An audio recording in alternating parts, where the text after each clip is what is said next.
I was friends with the ghost. When I was around the age of 4, I had a demon as a friend. Her name was Dorothy, and she didn't look like most ghosts I would see. She had purple hair that was always in twin braids. She wore a black dress that went down to her ankles, and her eyes and mouth were completely blacked out, and you couldn't see her tongue or teeth, just darkness and palish skin. But I was never scared of her. She protected me and my sister from a dark figure that lived in our house with us. The figure was constantly trying to kill us and drag us down to hell, but it obviously feared her, so it left us alone. But Dorothy also made people believe that I was psychotic because she would ask me to kill my classmates and random people on the streets. She also gave me really detailed ways of how to dispose of the corpse, like drowning it in acid until it became ashes, and put the ashes in a tea pitcher inside the fridge so my family would drink it. But I never ended up killing anyone, even though I hurt them and drew plans to murdering them in my drawing books. Everyone at school feared me, but I never understood why, until I got a bit older and realized how terrifying it had to be for them to sit in a room with another child trying to plan out their death. But for the most part, Dorothy was nice. She helped me laugh when I cried, and even played with me when my sister didn't feel like it. But each night, she brought me out of the house, and we walked down to a pond down the street from my house, and she would sing, telling me, "Don't worry, dear child, I will be back in the morning, but I have to go home now." But only when she said that, she sounded like an adult. But any other time of the day, she sounded like a child. My mom used to believe she was an imaginary friend of mine, but I went under the bed and in the closet with her, and even creepier, I would sit in the corner of my parents' room and watch them sleep. Dorothy also taught me how to work guns when I was 5, but my parents never found out. My sister didn't know who Dorothy was for a while, but she found out when Dorothy took form of a laundry basket in her room one day and started laughing, which had my sister frozen in fear until I said, "Hi, Dorothy," which scared her even more, but she started to ease up when Dorothy started talking. "It's fine, I'm Sabrina's friend, and I want to be your friend too," in a sweet child's tone. My sister ended up being friends with her too in the end, but one day, I never got to see her again. It was the normal night for me. Walk down to the pond with Dorothy so she can go home, but this time she was crying out this black liquid, and it looked almost like her eyes were melting, and she seemed hesitant to go back but also scared at the same time. I asked her why she was crying, but she gave no response. So when we got down there for her to go home for the very last time, she said something different. She hugged me and began to sink like every day, but she said this, "Bye, my sweet child. I'm sorry, but I won't be able to see you for a while. But I will be back one day." Then she broke out in maniacal laughter and tears. But when her chin touched the water, the laughing stopped, and her face started to flake and break like porcelain, and she started screaming, and she told me to run, so I did, and I never saw Dorothy again. But I always felt bad about it, because I felt like it was a child that drowned that night, but she wasn't a child. She just took form of one. I don't know when she will come back, but it's been a few years, and I've had that question running through my head for a while now.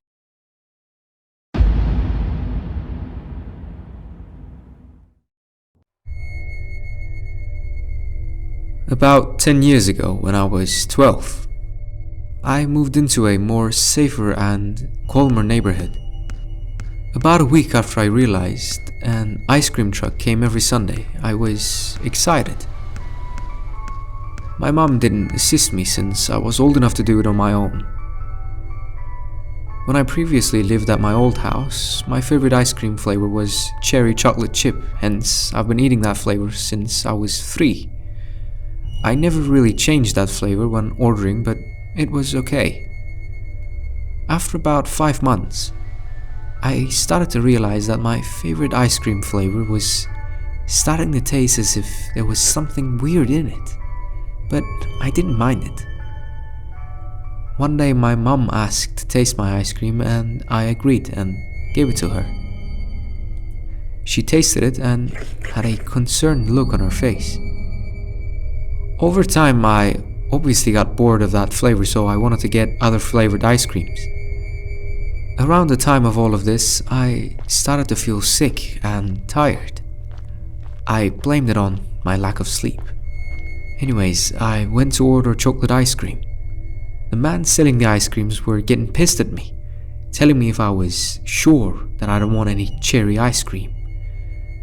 I started to get suspicious. I talked to my mom about it, and she said that she would look into it, since she was a nurse who had knowledge and links. So I bought the cherry chocolate flavor again and gave it to my mum so that she could test on it, and she did. When she came back, we found out that he was actually drugging me, causing me to feel sick, so we reported him, but he was not caught. I can't help thinking what would have happened if I didn't give my mum the ice cream to taste.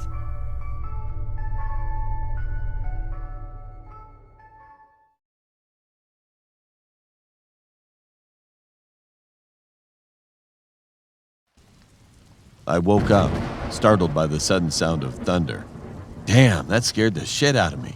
I took off the blanket, and at that moment, I got a sudden, severe headache. I fell to the floor and rolled, strongly holding my head. And the memories of the day popped up in my head. The same sound of thunder like that day. The rain was beating hard against the windows, as if it was about to break them. I woke up in the middle of the night and walked to the kitchen. At that time, I heard a faint sound, which was really weird, like someone's mouth was suddenly gagged while screaming. But I couldn't hear properly because it was soon drowned out by the sound of rain.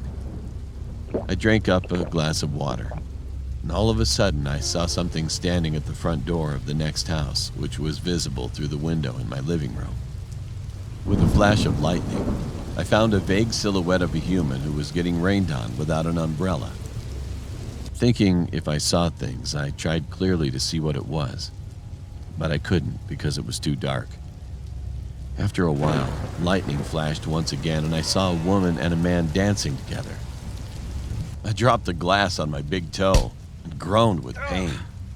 When another lightning stroke again, I saw a woman dancing with somebody. She was grinning from ear to ear. However, the man dancing with her was lifelessly swung around, just like a dummy by the woman. As it was kind of creepy, I checked the door to make sure it was locked. Then I turned my eyes to them again to clearly see what they were doing. At that moment, her eyes suddenly turned to me. I got startled and immediately hid myself. I was not sure whether she got aware of me or if she was just looking in this direction. When I looked back through the window after a couple of minutes, they were gone. Come on, this is not funny. Please. Muttering in a low voice, I looked around a bit nervously, then went back to my room. Next morning, it was noisy outside the house next door. There were several police officers, and I found the man next door was found dead. One of the police came to me and asked me if anything had happened to me last night. So I said, I saw a man and a woman were dancing in front of the house, and I hurt my big toe. The police showed me a picture of his dead body and asked me if he was the man I saw last night.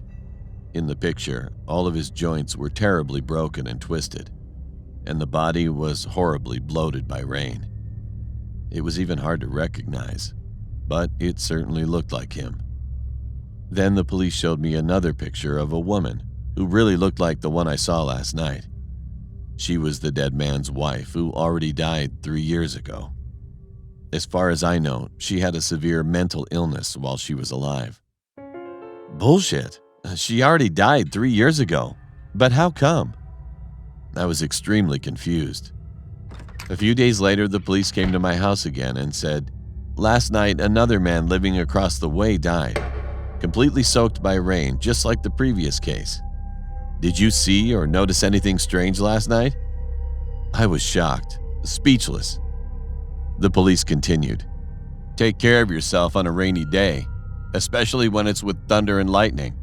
Nobody can ensure your safety. I gulped with fear. It was so loud the police might hear it. Since then, there have been a number of witnesses telling that they're seeing the dancing woman night after night. Even there was a rumor that never make eye contact with the dancing woman at night, because several more men went missing in the village after that day. The police conducted a large-scale investigation, but they got nowhere. And one day, on a rainy night, I heard someone knocking at my door. I walked up to the door and looked outside through the window. I saw a woman in a white dress standing in front of my door. completely soaked with rain. I felt my heart suddenly thumped in the chest because she was dancing alone, holding a knife. I shouted, "Fuck off! I don't like dancing!" Frightened, I missed my footing while shrinking back from her and fell backward, and I was still seeing her silhouette dancing alone through the window. "I'll call the police!" I shouted again. Then the silhouette disappeared, and fortunately, nothing happened that night. And I moved out from that house, and 6 years have passed since then. I haven't heard any news about that village and the woman anymore. But even now, I completely lock all the doors and windows of my house when it rains and lightning strikes. Sometimes it feels like I can hear her laughing from the yard, or I see her shadow dancing frantically. Well, all this might be just hallucinations. But nevertheless, I didn't look out through the window to identify that. Until today, I still have no idea who she was. Just one thing I can't ever forget is her dancing. Looking back on it now, maybe that was not dancing, but stabbing the man frantically with a knife.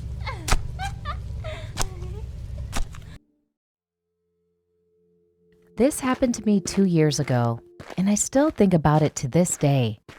One summer, my family and I decided to visit my favorite cousin and her family because we were bored at home. We were so excited to finally see each other after so long. My uncle thought it would be a good idea to take us to the pool to beat the summer heat. We left the house around 5:30 to the community pool. When we got there, there was barely anyone there but us and 2 or 3 other people. So we put our belongings on the pool chair and jumped into the pool. After a few minutes of talking and playing in the pool with my cousin, something caught my eye. As I glanced over, not far from us, there was a scrawny boy with brown hair. He had on swim trunks, and he looked like he was a teenager. I noticed his eyes were red and puffy, and his face looked like he was about to cry. I didn't really think much of it, and tried to forget about him while I was talking to my cousin, who apparently didn't notice. But every time I would glance over at him, I would notice every few minutes he would glance at his watch nervously, which was bulky and black on his skinny wrist. 6:42, 6:51, 7:02, 7:13, 7:18. Around 7:30, when the sun was beginning to set, we decided to go home. Before we left, we took one last glance to see if he was still there, and sure enough he was, in the same position with his eyes fixated on the water below. It seemed like he was alone, and he had been there before we had arrived. Then me and my cousin went home and we forgot all about this strange experience. A few days later, we got the news that a teenage boy had taken his own life by drowning in the community pool. I was extremely shocked because it reminded me of the same boy I saw days ago at the same pool. One of the neighbors told us that the police reports claimed the night before he was on the dark web. He met a strange man who threatened him to complete a mission before sunset, or else he would find him and kill him and his family. The mission was for him to go to the community pool and kill someone there and bring them the dead body of a young girl. Perplexed and anxious, he decided to sacrifice himself instead. The police couldn't track down the man from the dark web, and I still wonder to this day what would have happened if the boy decided to actually complete the strange man's mission. What if the person he was supposed to kill was me or my cousin? A few years back, I can remember it was my birthday, and I was going to school expecting everyone to bombard me with birthday wishes. By the way, I was turning 14 and I was in the 8th grade. When I got to school, everyone did exactly what I thought because I was pretty popular. As I walked through all of my friends, I approached my locker, and as I looked up, I noticed a new janitor cleaning something up by the boys' bathroom, which was at the end of the hallway where no one ever goes. I've never seen that janitor before, but when I saw him, he stopped mopping the floor. He stood up straight, smiled, and said, "Happy birthday, gorgeous." I just looked at him, and then I walked to my first class as fast as I could.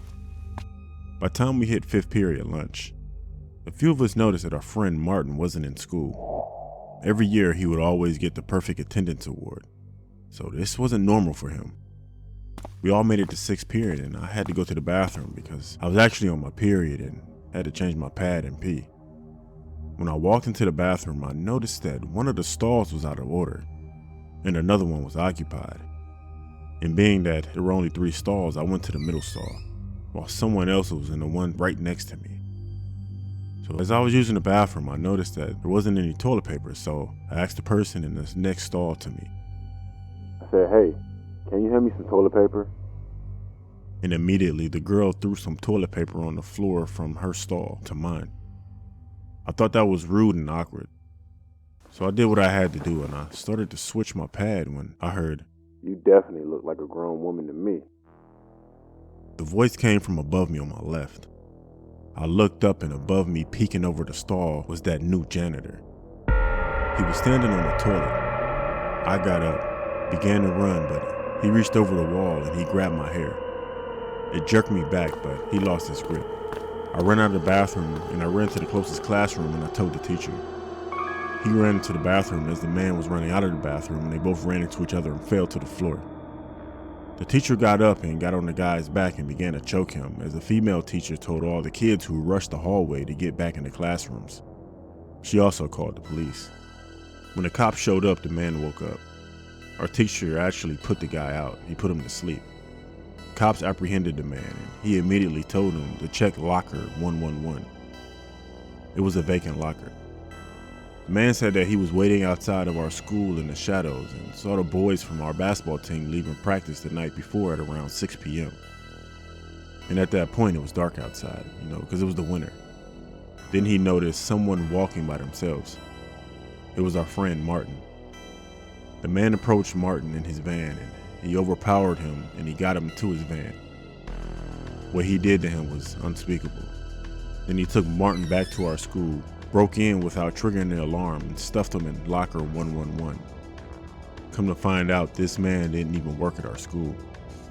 He was just cleaning the mess that he made, and he stayed in the school all day without anyone questioning who he was. So the police asked him why he did what he did. What was his motive? His answer simply was, I don't know. Because it was Tuesday.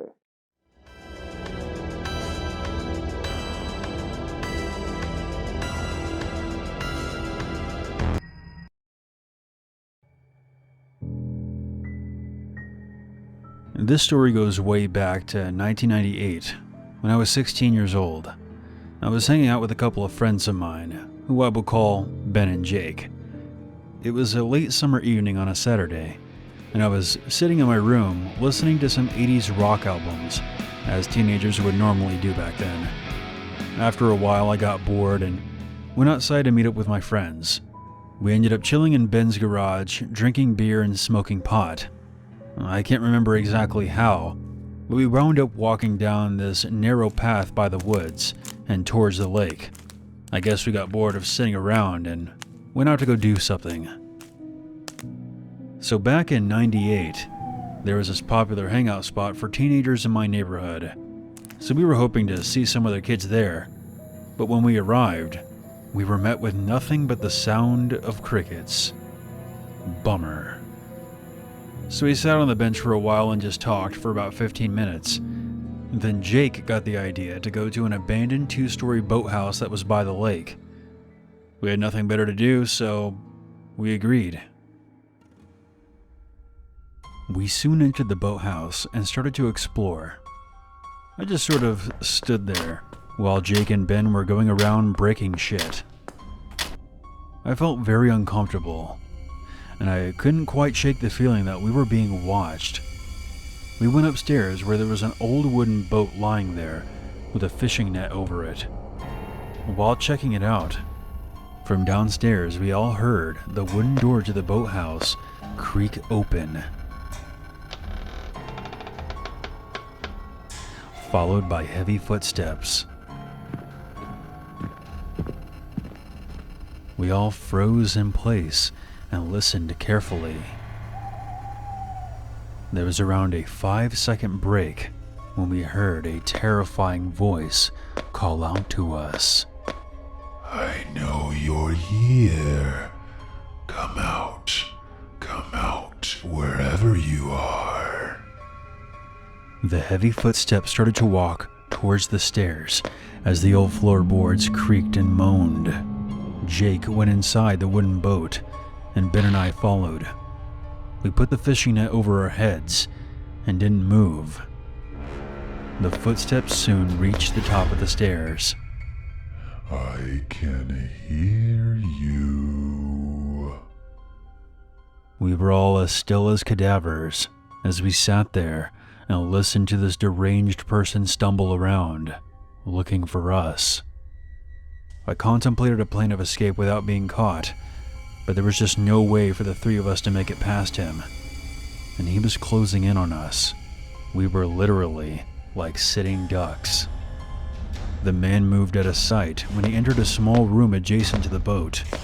We suddenly ripped off the fishing net and made a break for it. There you are. The man said as he emerged from the room and rushed at Jake. But Jake reacted very quickly and shoved the man, sending him toppling over. We all ran like hell out of there and through the tall grass into the woods.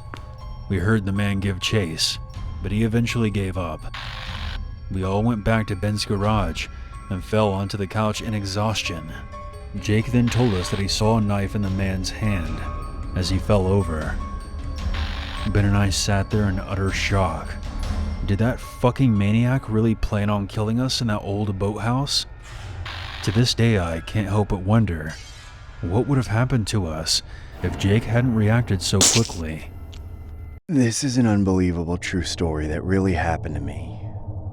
This happening completely changed my whole life. Now, I'm not who I used to be anymore. One day 5 years ago, I was watching YouTube as usual. While scrolling down through my recommendeds, I found a thumbnail of a YouTuber who looked exactly the same as me. Hugely surprised, I clicked it. To my surprise, the YouTuber in the video had my face. I mean, his eyes, nose, mouth, and even the shape of his nostrils looked just like mine. Also, his voice, the way he smiled, the shape of his eyebrows, and the spots on his face looked exactly the same as mine. When I first saw the video, I thought maybe I had uploaded it and had some partial amnesia or something. But obviously that didn't make sense. How could I have made that many videos and not remember them? I showed it to my parents and friends.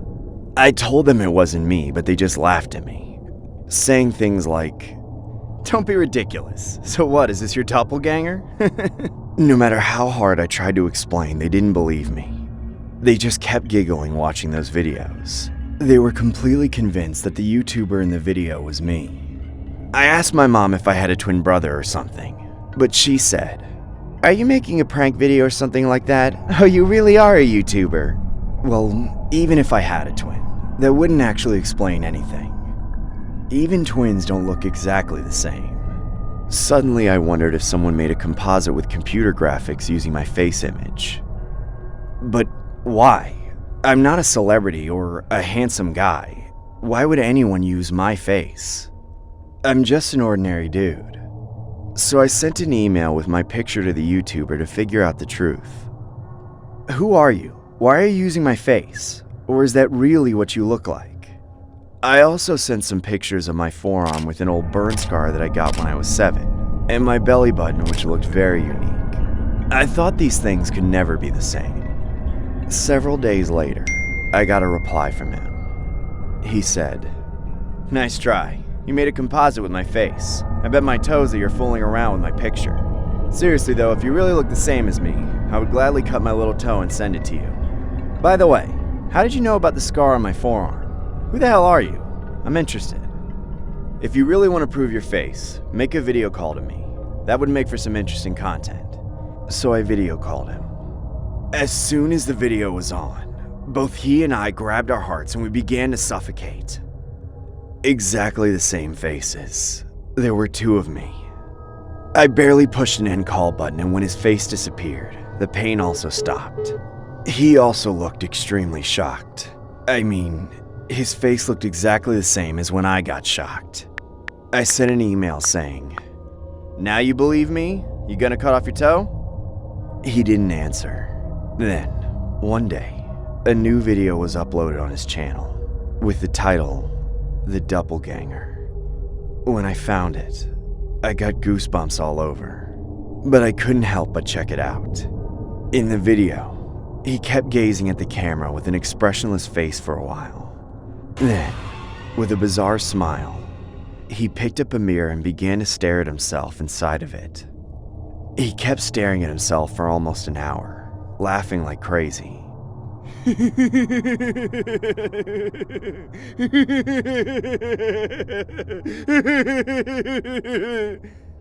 And in the end, he smashed the mirror and shouted, "Is it your face or mine?" It was extremely creepy. After that last video, nothing was uploaded on the channel anymore. Even several weeks since that day, there wasn't any new content uploaded. I got nervous. What if something bad happened to him? A few days later, I got a call. When I picked up the phone, my heart sank. "Hello, sir, this is Officer Ackles. Is this Mr. James speaking?" "Yes, this is James. Any problem?" I asked in a shaky voice. What the police said next made me feel like my heart dropped to my feet. "James, a man with the same name as you is missing. We found he recently communicated with you through email. We're now tracing him and he boarded a flight to the US. Can you tell us anything about him?" I was shocked again. Not only his face, but also his name was the same as mine. According to the police, they found a notebook at his house which was written like this: May 12th, 2017. It feels like I've been disappearing from the world since I met him. My face in the mirror is getting shadowed by the black like a black hole. The mirror doesn't show my face anymore. May 15th, 2017. I am losing my sense of identity. Even when somebody calls my name, I don't know whether they're calling me or somebody else. I really don't know who I am anymore. May 27th, 2017. Yesterday I threw up blood and was carried to the emergency room. The doctor said my organs were rotting. He didn't know why this was happening to me or how to treat it. He just looked at me helplessly. June 3rd, 2017. Today I suddenly passed out on the street while walking. I was really lucky to get CPR from a passerby. He said my heart wasn't beating for a while. June 5th, 2017. In bed, I saw a creepy black figure standing in front of me. Standing still, the figure said, "You saw what you shouldn't." June 6, 2017. Things to do this week. 1. Find other me. 2. Get rid of him. With this last memo, there was no more writing and it was assumed he left home right after this. However, a thought had suddenly struck me. I had emailed him my home address. As I couldn't even imagine what was going to happen, I began to panic. The next day, one of my friends texted me, and the message shocked me again. "Hey man, it was nice to see you yesterday. Thanks for the drinks, by the way. You look different. Pretty weird." I called him right away to figure out what happened. He said, "Yeah, you're back today. Did I meet your doppelganger yesterday?" I asked him to tell me what had happened, making an excuse that I was blackout drunk. Then he said, "Are you kidding me? We giggled and chatted. We looked at the pictures we took before at your home. Dude, how did you not know your way home? I was totally worn out after taking you to your house." At that moment, it felt like the world stopped. I was unable to say a word. My ears began to ring, and my friend's voice asking whether I was okay just sounded like buzzing. I knew that man was coming to me, and I became engulfed in fear. I rushed into my room and closed the door. However, I heard my family chattering away in the living room, and soon, my legs turned into jelly, because I also heard my own voice out of their chattering, with the sound of my laughter as well. I began to tremble with fear, standing behind the door. After a while, I heard footsteps coming up to my room, closer and closer. Then, the door handle was turned slowly and the door opened, and there was him. No, me standing at the door. I stood speechlessly, face to face with the other me. He grinned and walked towards a full-length mirror in the room. Then, he gazed in the mirror at his face and my face, alternately. He repeated that faster and faster and began to gasp for breath.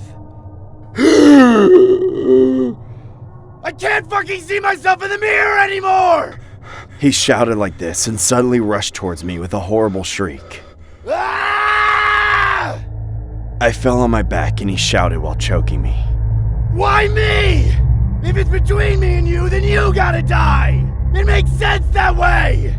Bullshit! Get off of me! Please, we need to talk! I was almost fainting away. And then, he suddenly stopped and fell down on the floor. He rolled over and over, grabbing his face and howling in pain. His eyes began to swell as if they were going to pop, and his nose bled from both nostrils. His face got twisted and distorted.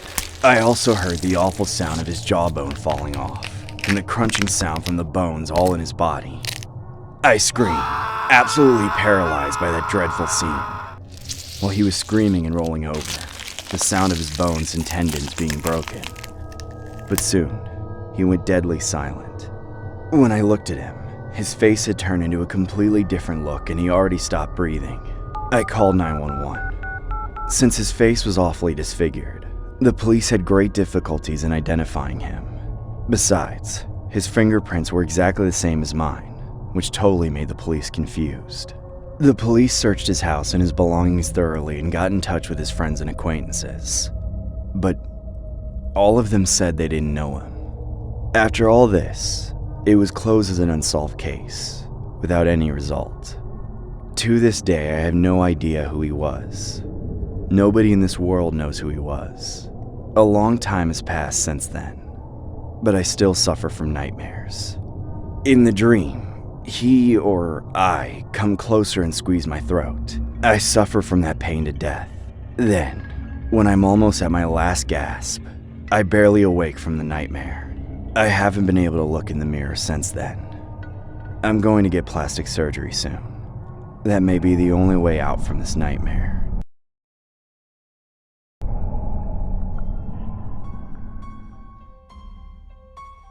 I live in Birmingham, and this happened when I was 14 years of age.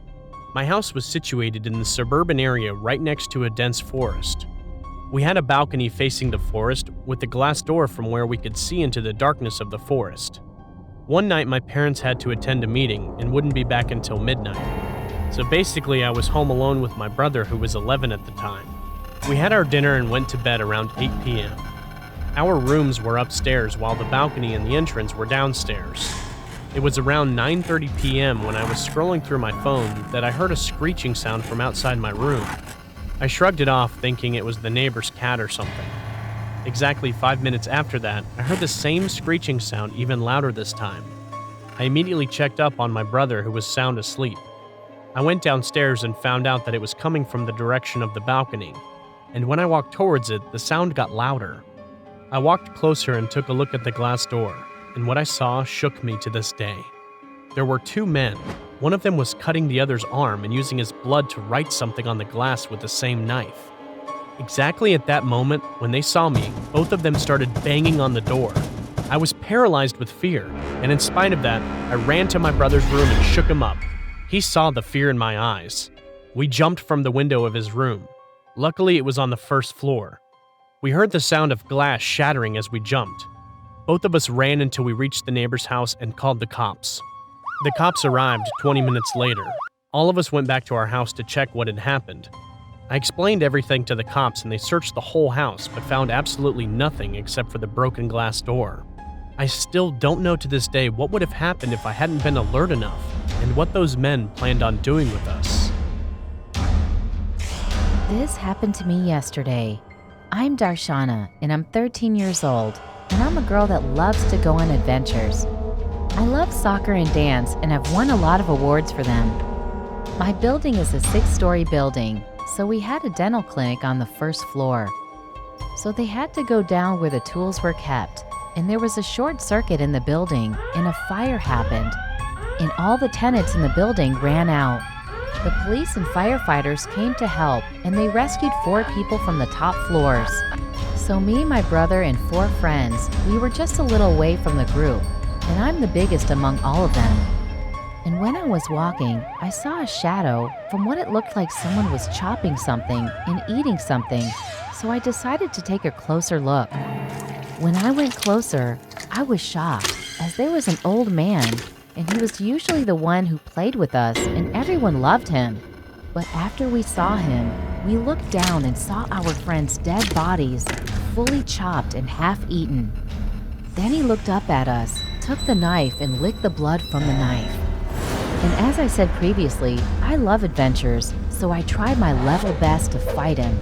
And he was really strong, and I'm a girl, and he thought he could defeat me, but he didn't.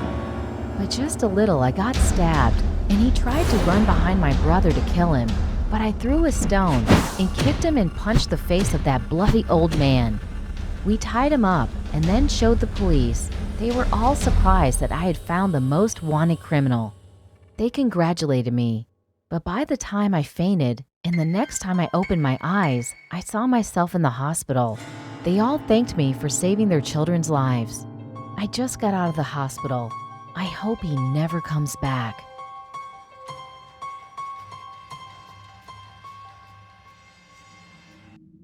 This story is from my classmate in high school. He said that this happened to his uncle on Christmas night. His uncle is a dispatcher and was the one who answered the call for this particular accident. He said that at 2:03 a.m., he got a weird phone call from a man who sounded like he was in his mid to late 30s. The man said, "Can you locate my phone? I got lost somewhere between the borders of two cities and got into an accident." His uncle asked, "What building or landmark did you last see, sir?" He replied with, "There was this commercial building that looked like only a few offices had been rented from it. That's the last thing I saw, and after that, the only thing I remember seeing were trees." He asked the guy if he was hurt or anything and quickly located his phone. They sent 2 police officers to the scene, and this is what happened. When they arrived at the accident, they saw the car had totally smashed into this mahogany tree. They did not expect to see this because the guy who called seemed okay, but they phoned the emergency hotline anyway and contacted the hospital before going to the wreckage site. When they got closer to the accident, a man with a green shirt appeared from behind the trees and asked them, "What took you so long?" The policeman told him that the office was busy because there were a lot of accidents that had happened. The man only smiled sadly.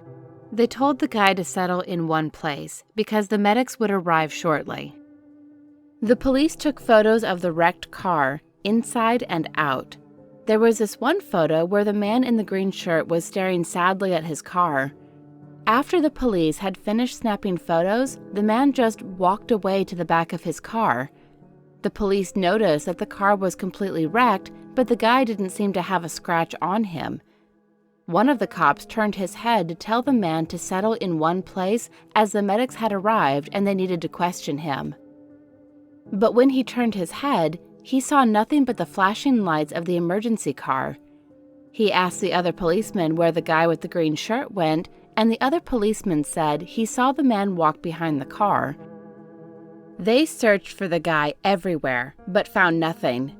The other policeman told him that he'd talked to the guy just after they'd arrived and advised the man not to move around too much because it could be very dangerous for him and that the medics would arrive soon, but the guy with the green shirt just stared at him with a blank expression on his face. The car was totally wrecked, so they had to call in more emergency workers to get some help moving the car and also to search for this guy. After a few minutes, when more emergency people arrived to help, they moved the car and were completely shocked by what they saw. The man with the green shirt was pinned below the steering wheel. The 2 policemen were dumbfounded because they had seen the man walk out from behind the tree when they first arrived, and he couldn't have entered the car, but if he did, they surely would have noticed because the door was blocked and opening it would have created sounds. They searched for the photo and found that the guy with the green shirt was the same man as the guy who was below the steering wheel. Although the picture of the guy was blurry, they were sure that this was the man who was in the accident. They investigated and found out that the guy was driving fast because his wife was due to give birth that night.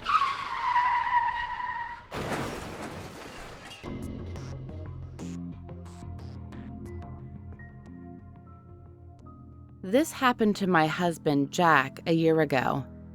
We had a very happy marriage. He was a nice and sweet husband to me, like a cotton candy, and at the same time, a strong man capable of defeating a lion. However, I don't remember when it began, but he was getting wasting away. Every morning, he woke up screaming and asked me if this was a dream, almost every 10 minutes. And before he fell asleep every night, he shouted like, "Oh God, please Jesus, protect me!" even though he had no religion. One day, when I asked him what's wrong with him, he whispered in my ear after looking around with a frightened face. "For the last few days, the same man's been chasing me in my dreams." His voice was trembling. I told him, "Hey, Mr. Tough Guy, it's just a dream. What's so scary about it?" Suddenly, his eyes got hugely dilated and he got out of breath. And he said, "You know the guy next door, Jacob? He died the other day in his sleep of a heart attack, right? Well, the night before his death, I was being chased by that man in the dream. And I fled to Jacob's house, and that man, I saw him entering Jacob's room." "Honey, what do you mean?" I asked. Then Jack said, "Jacob was killed by that man."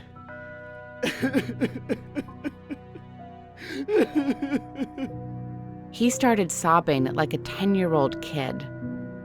A few days later, while waking up screaming again early in the morning, he fell out of bed. Then he suddenly rushed out of the room. I shouted, running after him, "Honey, you are at home. You are safe." And Jack shouted back, "No! This is a dream! You are not my wife, you devil! I'm jumping out of this apartment and going back to the real world!" And he ran to the window and put his foot on the windowsill. I ran to him at full speed and slapped him so hard in the face. Then he finally said with a shocked look, "Oh, yes, you are real." I asked what's really happening to him, and he said the man, this time, chased him to our house. According to Jack, the man in his dream was about 12 feet tall and his head took up almost half of the height. He had 3 pupils each and violet skin. When he opened his mouth, Jack saw hundreds of disgusting black teeth. He was in a black suit and his legs looked like goats. When Jack shouted to him, "You're just a nightmare!" the man said, "I am death," laughing shrilly. However, Jack said he was laughing with a crying face, which made him look creepier. While he was laughing, those hundreds of teeth made some ear-splitting sound, like hundreds of metal pieces scratching each other. And Jack's eardrums were so painful, as if those were about to be torn. Extremely frightened, Jack started running away as fast as his legs could carry him. The man also started running after Jack, shouting like, "Oh, death! Death is beautiful! Beautiful death!" It made Jack extremely paralyzed by fear. Jack's legs were wobbling and turning to jelly. He kept falling down on the ground, but tried to run and run as if his life completely depended on it. Finally, the man came up to him right under his nose and opened his mouth, shouting, "Death is beautiful!" At that moment, Jack bit his own tongue and, luckily, woke up from the dream. When he was awakened, he was terribly bleeding from the tongue and taken to the hospital right away. But even the doctor couldn't figure out what was wrong with him. After long hesitation, we this time visited a shaman. However, as soon as the shaman saw Jack, she shouted with a deathly pale face, "You met him!" I cried on my knees and desperately begged for help. Clicking her tongue, she closed her eyes. After thinking deeply for a while, she opened her lips to speak. "Listen, this is what you must do from tonight. First, sleep in somewhere else you've never been. You must not tell anybody where you are, even your family or friends. Second, before going to bed, put on clown makeup. He must not recognize your face. Third, if he chases you in your dream, just run away. That's the only way you can survive. Do not go into any other person's place, otherwise innocent one will be killed because of you. Run until you reach the river or sea. He cannot swim. Don't even think of going up to a high place. He is faster on the stairs. After saying like this, she kicked us out. That night, Jack went to a nearby motel and slept with clown makeup on. Surprisingly, the man didn't appear in the dream on that night. The next day, Jack was deeply relieved and trying to sleep in the motel again. However, that night, Jack had a dream again of the man. He opened the door and entered the room, but he didn't recognize Jack in clown makeup. Tilting his head, he just kept staring at Jack. Jack slowly got out of there and kept walking away to escape. And the man also followed him for hours, still confused. Then, all of a sudden, he shouted, "There you are!" and started running after him at full speed. My husband had to run away again all night long. That way, there was no way to stop the nightmare. Next morning, Jack became unable to walk on his own and was taken to hospital again. The doctor said, "Geez, how long did you run? All your leg joints and muscles are broken. You're gonna have to use a wheelchair for quite a while."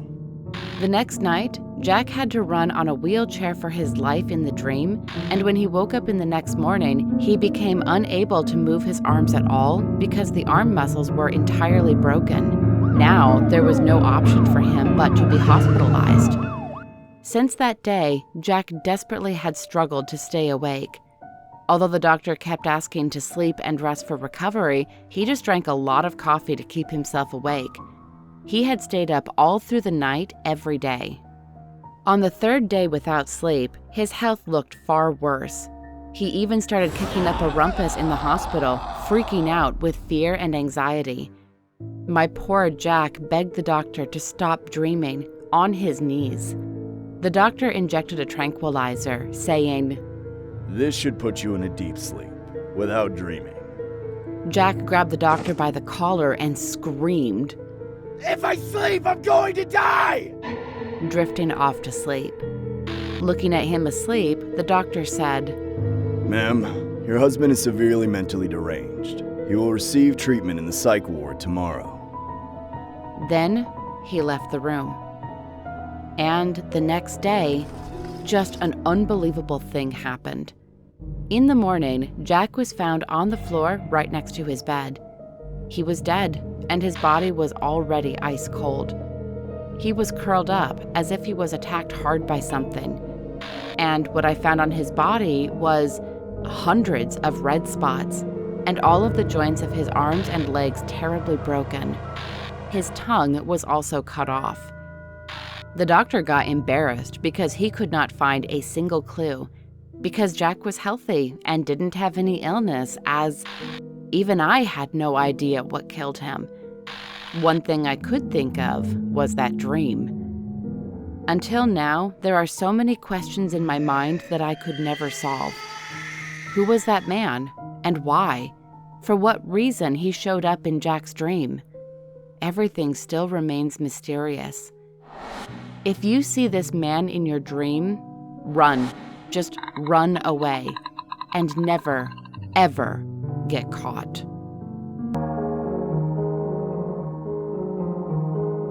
My name is Lexi, and I am 32 years old, but this happened when I was 19. I was very skinny, and every boy wanted me, even though I had a boyfriend. Anyway, I was heading to Japan to meet my parents after a year, and after we had dinner at a restaurant, I decided to walk to my hotel, which is something that I regretted. My boyfriend was gonna surprise my parents by secretly coming a little bit after. As I was walking, my boyfriend said that he was boarding the plane. I was feeling excited because my boyfriend had never met them. As soon as I replied to him, 3 men in a black car rolled up next to me. One of them put their window down and said, "You wanna come party?" I said, "No thanks." but they continued to follow me.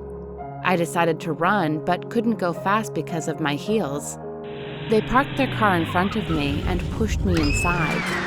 I could not do anything since I'm only 5'4" and they were each about 6 foot tall. I passed out and woke up in some sort of cell where I heard girls my age screaming. I heard lots of smacking, so I thought I was going to get hit by them. Then my phone rang. It was my boyfriend, who was 21 and pretty well built.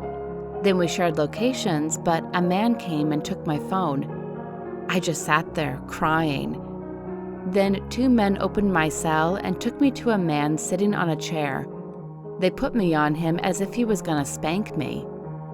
Then he lifted his hand and kept on hitting my ass. I told him to stop, but then he started hitting harder. Then, about an hour later, he stopped, and they took me back to a cell, and one of them lifted my sleeve. I asked him, "What are you doing?"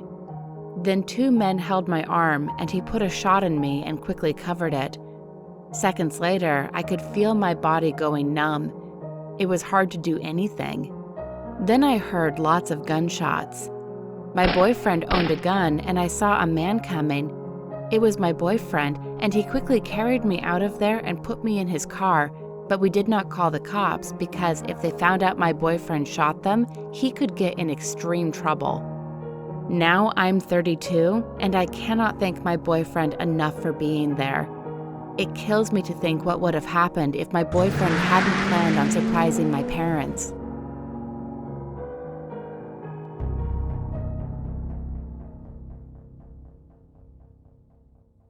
Hi, my name is Natalie. I'm a 19-year-old female, and this incident occurred 2 years ago.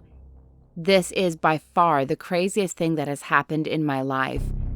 It all started when I was walking home one night after eating at a restaurant with a friend of mine. It was around the end of the summer season and going into fall, so I was slightly shivering. You might be wondering why me, a young woman, is walking home all alone in the night with no one else around to accompany me. Well, I wasn't carrying anything close to value like a purse, so no immediate theft target besides me myself. Then again, I learned karate in a course of 4 years, so I thought I could put up a fight if I needed to. Anyways, I'm a bit embarrassed to say this, but I was very distracted smelling my armpit since it stank so much at that moment that I didn't notice someone in front of me with her back turned. We collided and I apologized. The person I bumped into was a girl who looked slightly older than me, maybe 2 years. When she first saw me, her expression glowed in awe. I asked her if she was okay. She said she was fine, introduced herself as Mia, and then randomly said that I looked pretty and how I had a nice outfit and jewelry. In my opinion, what I was wearing was nothing fancy, just casual. But hey, we all have our different opinions. To be specific, I was wearing a sleeveless plain white tank top, dark blue jeans that extended to my heels, and red running shoes. In fact, much like a cartoon character, I wore this outfit almost every day. Also, I know I am basically bragging here, but I was pretty attractive. I was slim and had wavy, shoulder-length brown hair. "Thanks," I said, rubbing my hand on my other arm shyly in response. Lastly, I was wearing no jewelry at all. I may have found out the reason why, and that is the way she was talking. It sounded like she drank some booze, but not too much. And only then I started smelling it from her, in addition to her not walking that normally. As drunk as she was, she didn't look threatening at the same time. From what I can tell from my point of view, at least, I assume that she was a lesbian. Not that I'm against lesbians, for anyone who is curious, but at the same time, I wasn't comfortable being in a full relationship with a female, but just being a friend. She asked me if I wanted to come with her and spend the night at her place. I didn't want to be rude right away, so I politely said, maybe soon, but not tonight. I was down with having another friend, as she looks nice and innocent. That's when stuff suddenly started hitting the fan out of nowhere. It all started as soon as we were done exchanging our contact information with each other when I saw something moving behind Mia. Before I could even think what it was an extremely large hooded man dressed all in black with his face mostly covered by his hood charging at Mia. I then saw him wielding a large butcher's knife. At that point, Mia seemed to sober up a bit, screaming after turning around and realizing the predicament she was in. Before I could do something, I watched in horror as he grabbed her and started thrusting the knife into her right arm and started to violently cut it off, and unfortunately, he succeeded as I heard the dreaded noise of the severed arm hitting the ground with a splat. I knew I had to think fast before things went from bad to worse. The man didn't seem to really notice me when I first saw him, so I quickly tackled him to the ground, pinned him, then punched him in the face a few times. I grabbed the knife from him and threw it a good distance from him. I saw his face bleeding pretty good from my blows.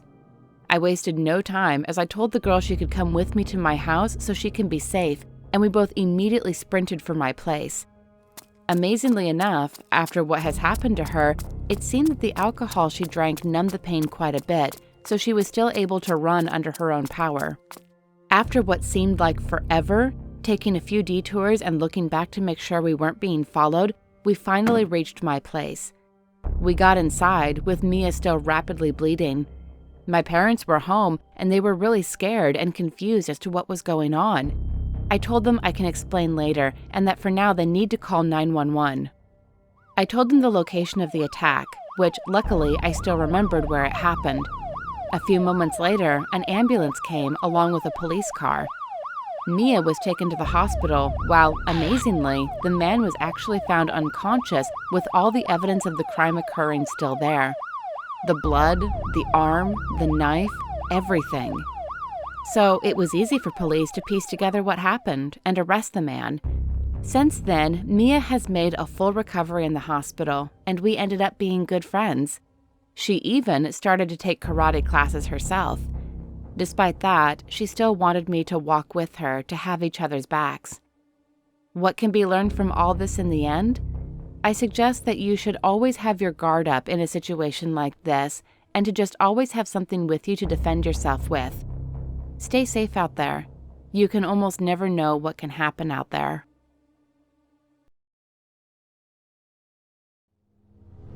So I'm not exactly sure where to post this, but I feel like this might be the best spot for it.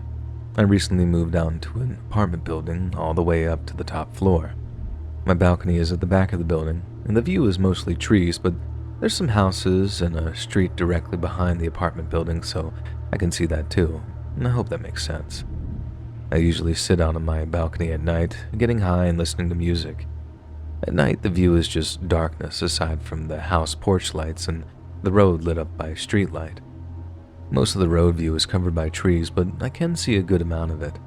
There's also no light for my balcony, so at night I just sit in the dark, aside from the light coming from my phone. So anyway, I was sitting there at around 10 p.m. or so, like I usually do, and I noticed movement from the road. When I looked down, I saw someone running down the road, like really fast. From my distance, it looked like this person was running faster than any human should. I was just watching when this person just stopped under a street lamp. Under the light, I could tell this person was a man. I also realized this person was now looking up at me. I got nervous, but I didn't move because I thought I could just be overthinking and maybe this guy wasn't actually looking directly at me. How could he? My phone wasn't on, so I was pretty much sitting in complete darkness. Could he really see me from all the way down there? I just kept sitting there, hoping the guy would leave, but then I saw him waving at me. Now I knew he was looking at me. I was too uncomfortable to do anything and couldn't even go back inside. I just sat there, getting increasingly nervous. My thoughts started running wild. I thought this guy might find my apartment and try to break in. I also thought that they would somehow just sprint forward and climb up the building to get to me or something. But as I kept staring at this guy waving at me, a sudden feeling of dread came over me. That was when I started grabbing my things to go back inside. But then I saw that he stopped waving. He reached both of his arms out to the side and started swaying his body side to side, bending his knees as he moved and wiggling his arms around like a weird dance move. At this point, I was incredibly unsettled and just wanted to go back inside, but I was also slightly intrigued in a way, and I guess I wanted to see what he might do next. Soon, the feelings of dread and unease took over and continued closing up all of my stuff, and I went inside. There was a window in the room next to the balcony where you could see down to the same area, so I peeked outside trying to stay hidden behind the wall. I saw this guy still moving around, side to side, but he soon stopped and I saw him just start booking it down the road again. I made sure my front door was locked and I went back to my room, locking the bedroom door as well. The bedroom window looks out to the same direction, so I made sure that the guy was gone and closed my curtains. I didn't really sleep that night. I couldn't shake the uneasy feeling that I had. This happened a couple of nights ago and I haven't seen this guy since then. I've still been sitting out in the balcony, but I've been getting really paranoid when I'm out there at night, so I don't stay out for as long as I did. I don't really know what to make of this whole thing. I don't know who that guy was, or maybe what he was. I get really uncomfortable and paranoid when I think about that night, like I'm back in that moment feeling those exact feelings again. Also, since then, I get occasional waves of dread. Like at times throughout the day, I get the feeling that I'm being watched. I hope this feeling goes away soon, and I'm really hoping I don't see that guy ever again.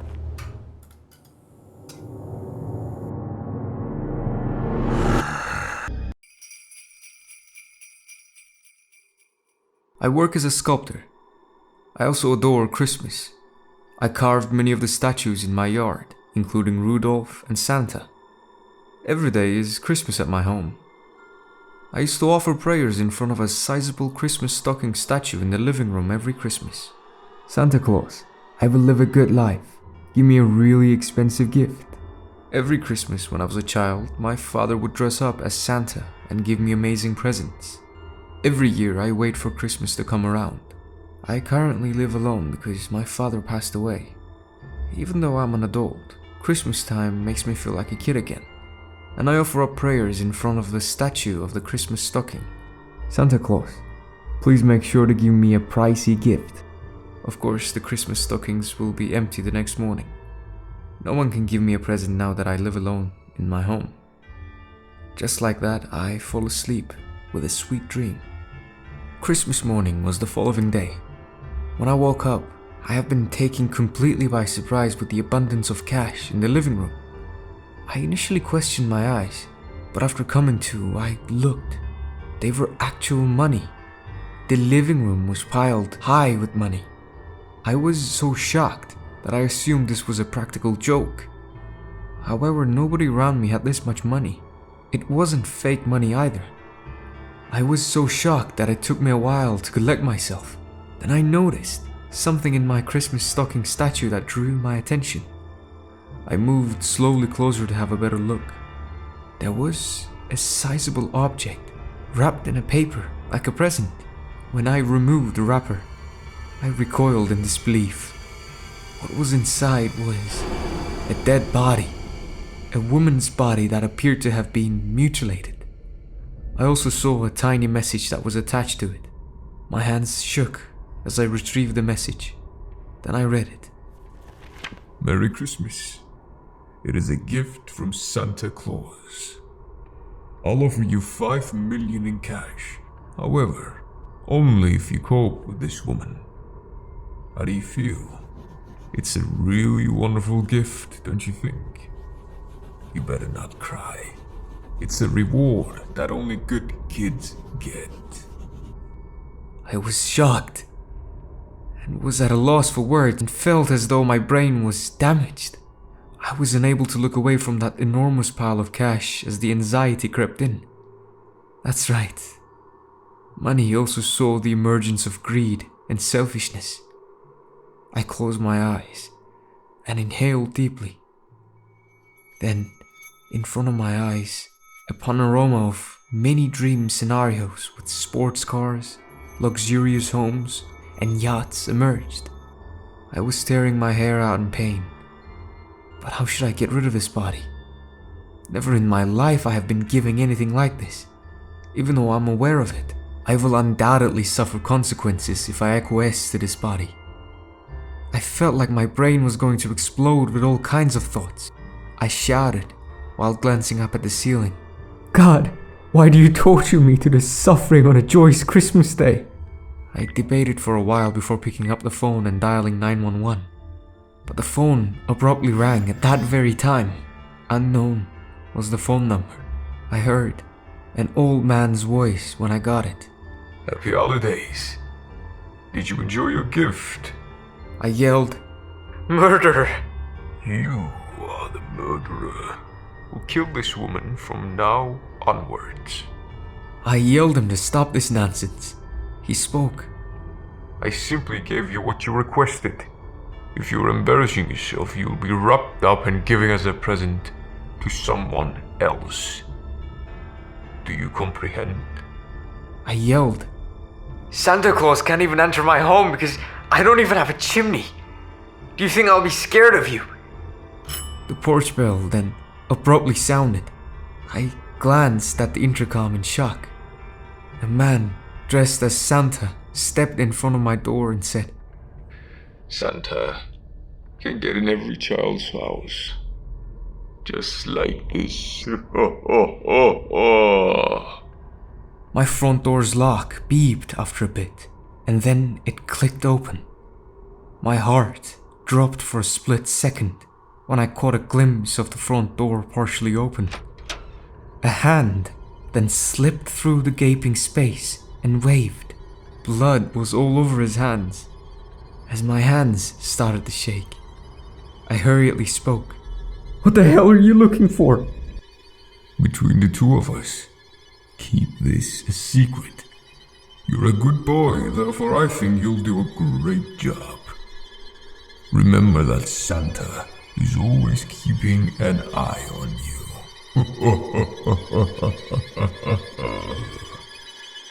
He hung up and closed the door. I collapsed on the ground and started crying. Why did I witness this? I have been disorganized and absent-minded all day. I ultimately came to the conclusion that I had no choice but to take this job. But because I'm still young, I didn't want to serve time in jail.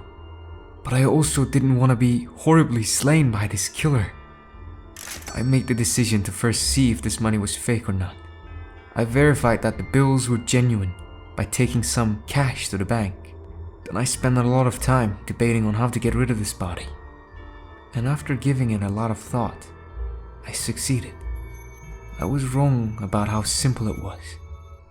I began constructing a stunning golden Santa Claus monument for the yard, then placed the body inside. It turned into my greatest achievement, the ideal of beauty and the ideal secret. Across time, visitors to the statue started to gather from all over the neighborhood. Everyone was amazed. People traveled from long distances to admire my statue once I became famous. The crowd yelled that the statue appears to be alive and moving. They said that they have never seen a statue this realistic. Some even told me, "I can't believe you created a statue so exquisite. Your soul must have been sold to the devil." I scowled at him. After that day, I began to spend on the finest of things. I lived in a 5-star hotel every day, ate expensive food, wore luxurious clothing, drove a sports car, and attended parties every day.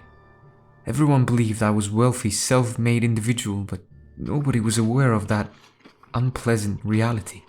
I occasionally had the impression that someone was monitoring and following me. However, I didn't care and had fun.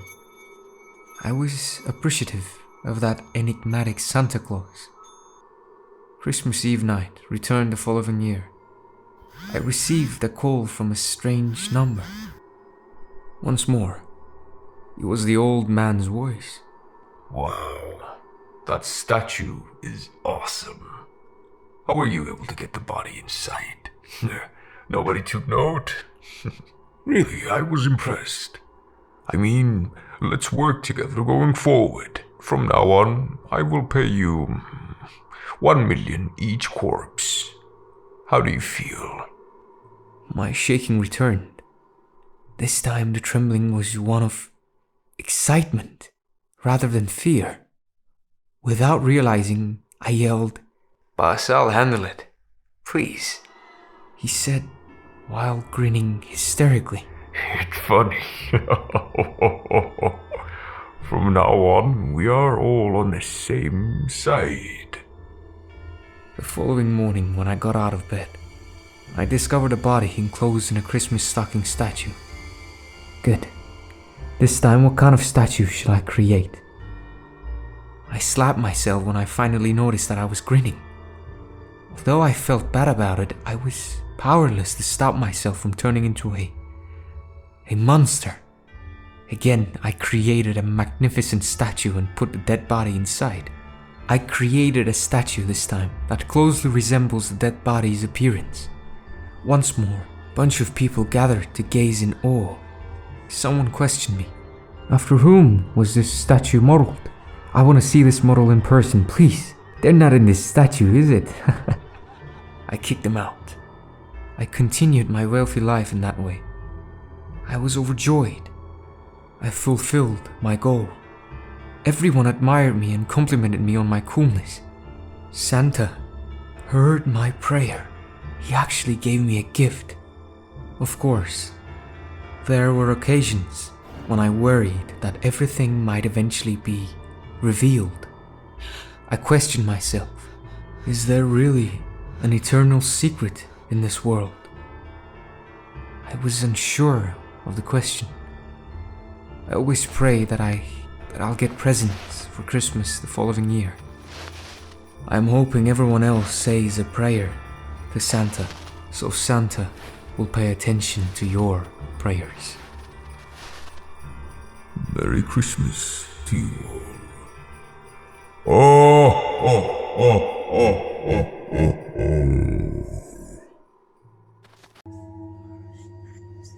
When I was 7 years old, my parents told my siblings and I that we were moving to a new house.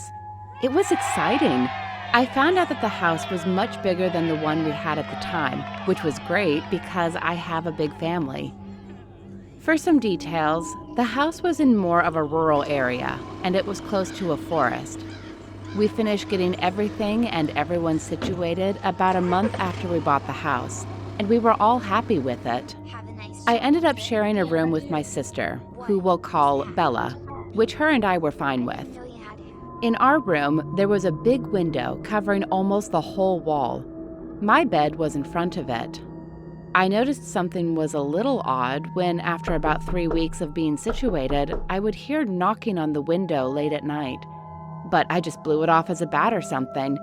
But I was mistaken. This would going on about every other day at around any time between 9 or 10 p.m. And I know I wasn't just hearing things because Bella would hear it too. And even my cat would get scared sometimes if he was sleeping on my bed.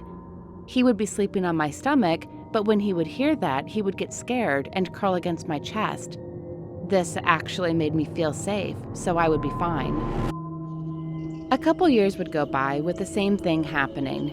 And when I was around 10, I would still hear the knocking, but I would also hear scratching.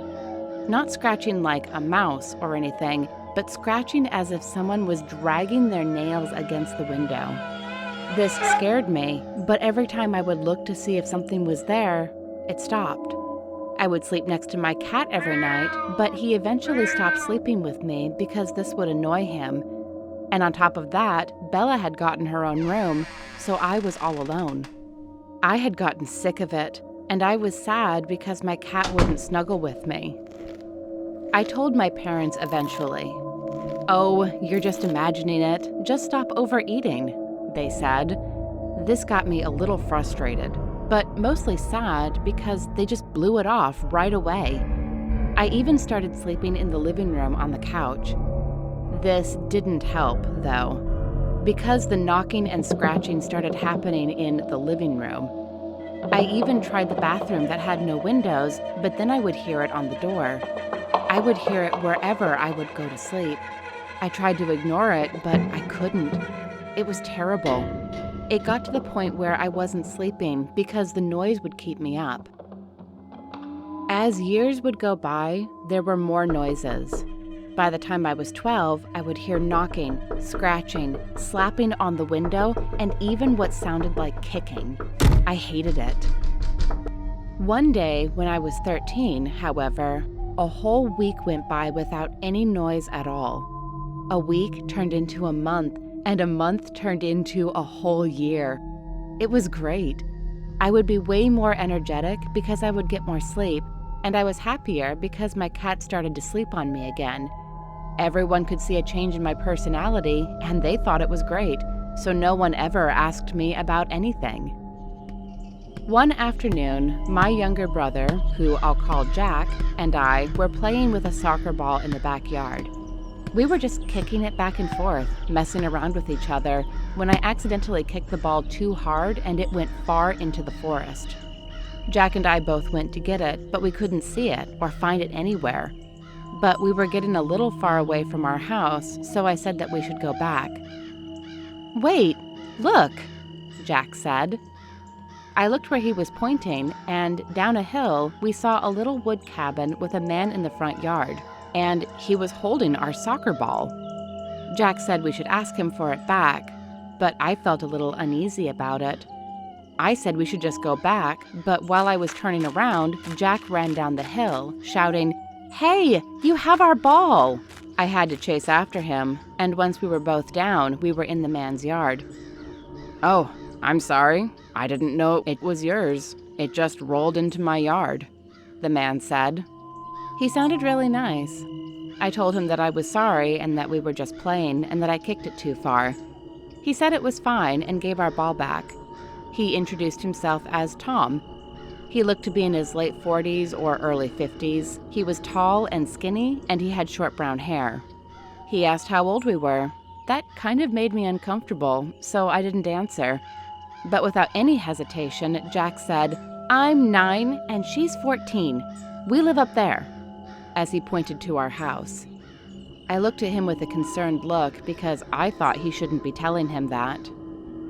There was a moment of silence when all of a sudden Tom said something that scared me, and I could tell it scared Jackson as well by the look of his face. He said, "Yeah, I know. I watch you guys outside sometimes."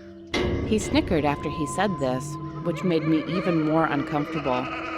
I told him that we should get home because our parents are going to be wondering where we were. He sighed and then said it was fine. Jack and I both ran home, and we were both weirded out by that guy. Once we got home, he kept apologizing, and I kept saying it wasn't his fault that Tom guy was a creep. We decided not to tell our parents because we thought that they would get mad at us for going into the forest. Now that I think about it, that was stupid.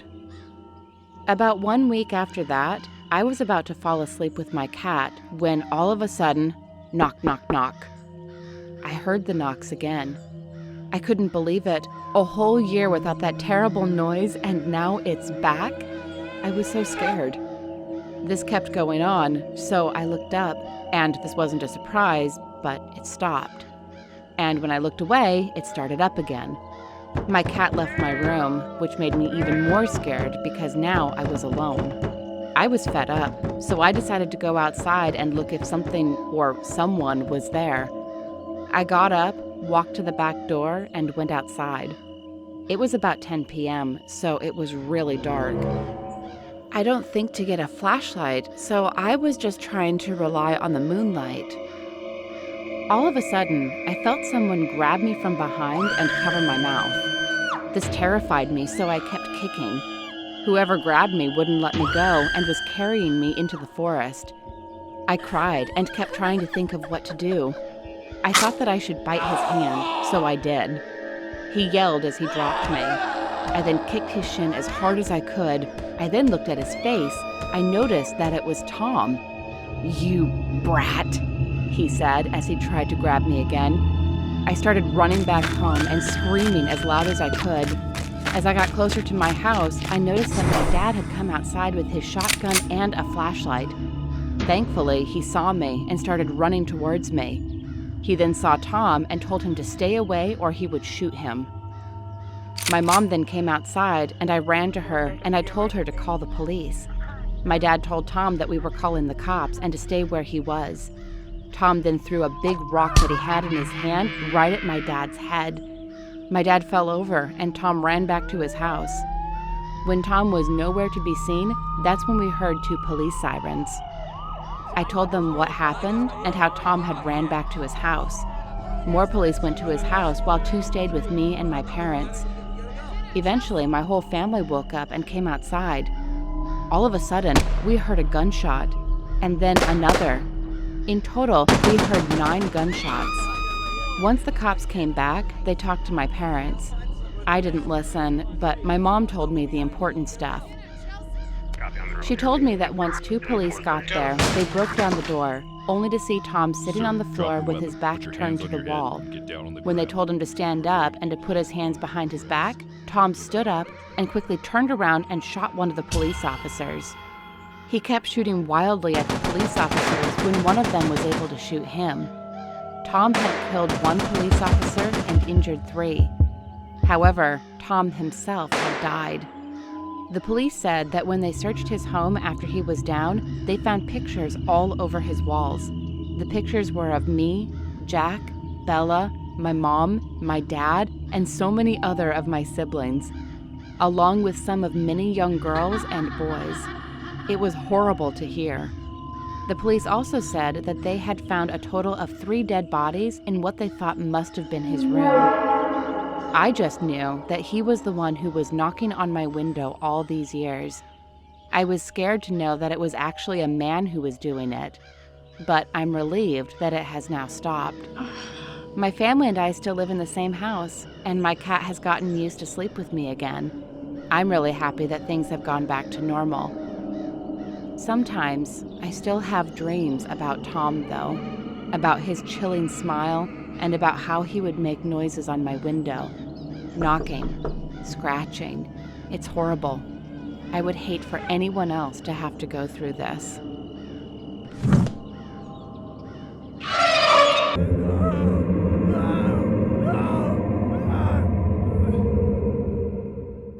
The happiest couple I've ever met, the couple to give hope to anyone who didn't believe in love, came crashing down from their happy, cloudless blue sky. And it all began with an old, bitter woman. I arrived at JC's house 5 p.m. sharp. She's always obsessing with time, questioning why you're a minute late or a minute early, as if she's a detective and you're in her interrogation room. A young woman with pitch black hair, dark clothing, a nose ring and a few tattoos to go with it all.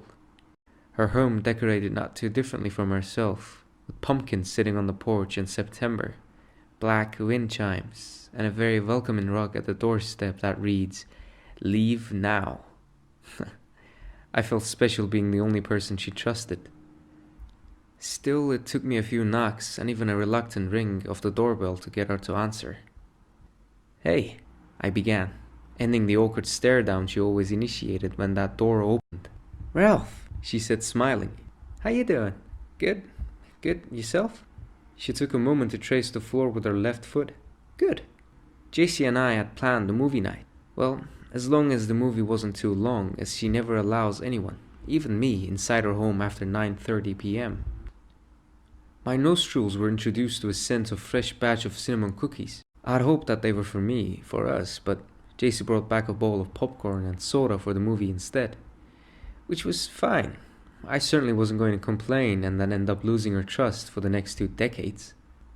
The movie ended. We thought Halloween 2 was okay. I gave myself a little tour while JC went upstairs to find another movie. I was glad she was willing to watch another, that she was beginning to open up and let her friends back into her life. I guess the burden from all the loneliness she's been experiencing the past few years finally got to her. My eye caught a picture framed above the fireplace of JC and her ex-boyfriend, Tyler. No one knows what happened between them. All we know is that one day they were together and the next day they weren't. After the breakup, Tyler simply disappeared and no one's seen him since. And the aftermath shows. It shows in JC's eyes. "Saw 4? JC waved the DVD from atop the stairs, awaiting my response. "Sure." Somehow, over and despite the gore of Saw 4, she slowly drifted into a deep sleep. I wasn't really paying much attention to the movie anyway, so that was fine. And it was about time for me to leave soon. I made myself over to the kitchen for a glass of water. I noticed the time. 9:15 p.m. I thought I'd better get going soon, even if JC wasn't going to wake up in the next 15 minutes. I told myself I would wake her up before I left out of respect for her rules. I noticed a tray of cinnamon cookies on the counter and figured she wouldn't notice one missing anyway. I looked down the hallway before turning the sink on to see if JC's still asleep. I didn't want to make too much of a noise washing my hands, but it wasn't the sound of running water that woke her up. It was my scream. As I washed my hands, I made out a face of a man in the window in front of the sink. I jumped back in shock, with JC running into the kitchen with questions. What happened? She demanded to know. Call the cops. I think someone tried to break into our house. I saw him through the window by the sink. What did he look like? I don't know. Definitely a man though. I think he was white. She burst out in a sudden laughter. No more movies tonight, Ralph. Time to go. She didn't believe me, or she wasn't taking it seriously. I'm not leaving you here. You're not staying here alone. I'll be fine. Not happening, I sternly interrupted. JC finally noticed the time. Her expression suddenly turned serious, and she uncrossed her arms. Oh, no, Ralph. You have to go. You have to go now. I poked my head to the side, looking out the kitchen. I saw the same men through the living room window this time. Holy shit! Call the cops, he's right there! JC looked back. She saw him too. A very loud and violent bang against the door rumbled throughout the house. She ran for the front door to make sure it was locked. Except, she actually ran to the front door so I wouldn't look through the peephole. Move! What are you doing? We gotta see this guy's face so we can describe him. Ralph, what? Move! Ralph, please. Confusion hit me. Why won't you move, JC? Tears ran down her face, followed by trails of black eyeshadow. She seemed hopeless, like she had just given up, like she was finally ready to tell me something. Ralph, do you remember that old woman? The one Tyler and I. She dried her face with her sweater. The one me and Tyler visited. Yeah, okay, what about her? JC and Tyler were as open-minded as they come. They dipped their toes into diverse pools of knowledge. Knowledge in religion, culture, science, you name it. They studied Islam, Christianity, Buddhism, and anything else that sparked their interest. Which is why, at the request of a former friend, they decided to meet with a woman who claimed to possess certain abilities. A very old, serious, grey-haired woman whose shoulders almost met the back of her neck. This woman lived up in the mountains, in absolute isolation. Although open-minded and always willing to listen, JC and Tyler couldn't help but laugh at the woman, who claimed to be one of the last people on Earth who knew how to practice real witchcraft. The woman did not react mercifully at their mocking, and supposedly proved to JC and Tyler that she was in fact very real. It was a running joke that JC would tell us from time to time, even when Tyler left. They broke up immediately after meeting that old woman. But no one thought that it was their reasoning. JC! She looked up at me, still leaning against the door. What about the woman? What the hell does she have to do with anything that's happening right now? The tears started again. Then another very, very loud bang against the door. It was so strong that it rattled the locks and even shook some picture frames on the wall out of place. Holy shit! Okay, JC, move, please! I moved her away from the door to look through the peephole. Ralph, please! I saw the stuff of nightmares. A man on the ground, standing on all fours. That is, standing on his legs and hands. His crooked head looking up at the door, shifting fast, shifting inhumanely fast. His eyes were pitch black, like JC's hair, and he was completely naked, with his ribcage poking against his skin. He was standing so close to the door that I was able to see every little detail. Then he, or it, opened its mouth to reveal cat-like teeth. I jumped back as it began to bang its head against the door again. I looked at JC, waiting for an explanation. She just looked back at me, as if expecting me to figure out myself, like I was supposed to know. Then she ran to the kitchen and she came back with a tray of cinnamon cookies she had baked earlier. She placed her hand on the doorknob and looked at me. They're still his favorite. What are you doing? Don't open the door! She opened the door and walked outside, closing it behind herself. I looked through the peephole, then ran to the living room to get a better look through the window. She was feeding it the cookies and petting it on the head. It rubbed against her legs. She kissed it on its forehead while it consumed everything she placed in front of it. Then, in a sight that made me jump back from the window, it suddenly ran off into the woods, moving incredibly fast. I just stared at JC as she walked back inside. She froze by the staircase, still waiting for me to say something. By then, it just hit me. Tyler always did like those cookies.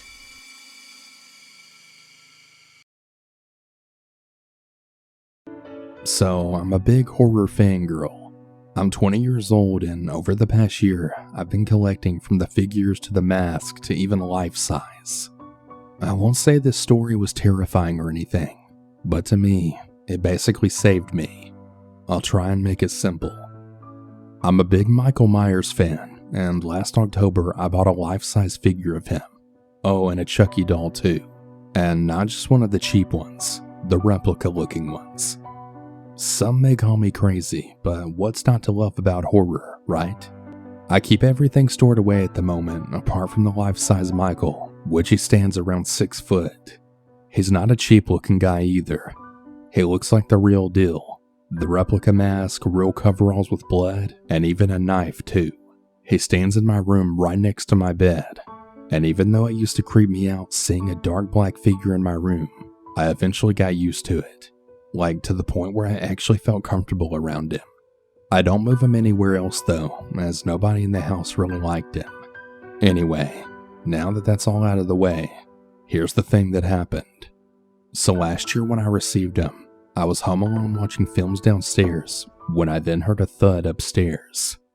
I froze, as I didn't really know what to think. I slowly got up and went up to my room, and then instantly heard the thuds from the downstairs door. I had absolutely no clue what the hell was going on because I was the only one there. I quietly sat in the dark as I didn't keep the lights on, and I listened. I heard what sounded like men talking, and then I realized someone had came in and that I didn't lock the door. The TV was also left on, so they had to have known I was there. Anyways though, there I was sitting face to face with the Michael figure in the dark. I heard the footsteps coming up the stairs to my room, while I sat in the corner with my head spinning. I felt like I wanted to pass out. I even started to sweat a little.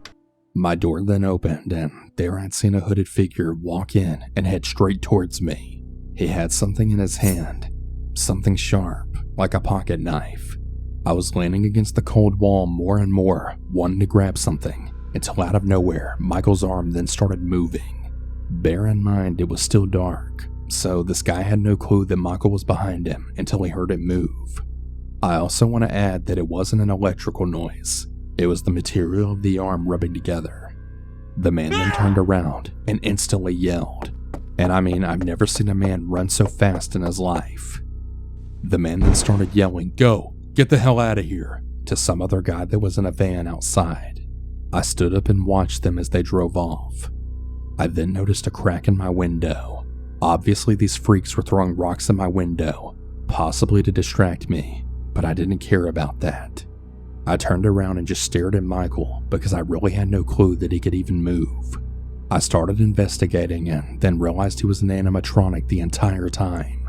But I was thinking he moved just at that exact moment and basically saved my life that night. I can even laugh about it now because of how scared the guy was. I got my window repaired and did mention to the police that I had a break-in, but there was really nothing they could do about it. But it was still reported just in case they tried anywhere else. Luckily nothing was taken, as there was really nothing valuable downstairs. Obviously this Michael Myers looked like a real person, and anyone that looks at it, especially in the dark, gets the creeps by it. I know it sounds insane and maybe even funny, but this incident really happened, and I'm so damn thankful that I have him in my room. I never even once thought it would save my life like this, especially if he never moved. I always wonder how he moved anyway. I mean, it happened all by itself. Was it some kind of coincidence? I'll never know. But thank you, Michael. God only knows what that guy would have done to me if you weren't here.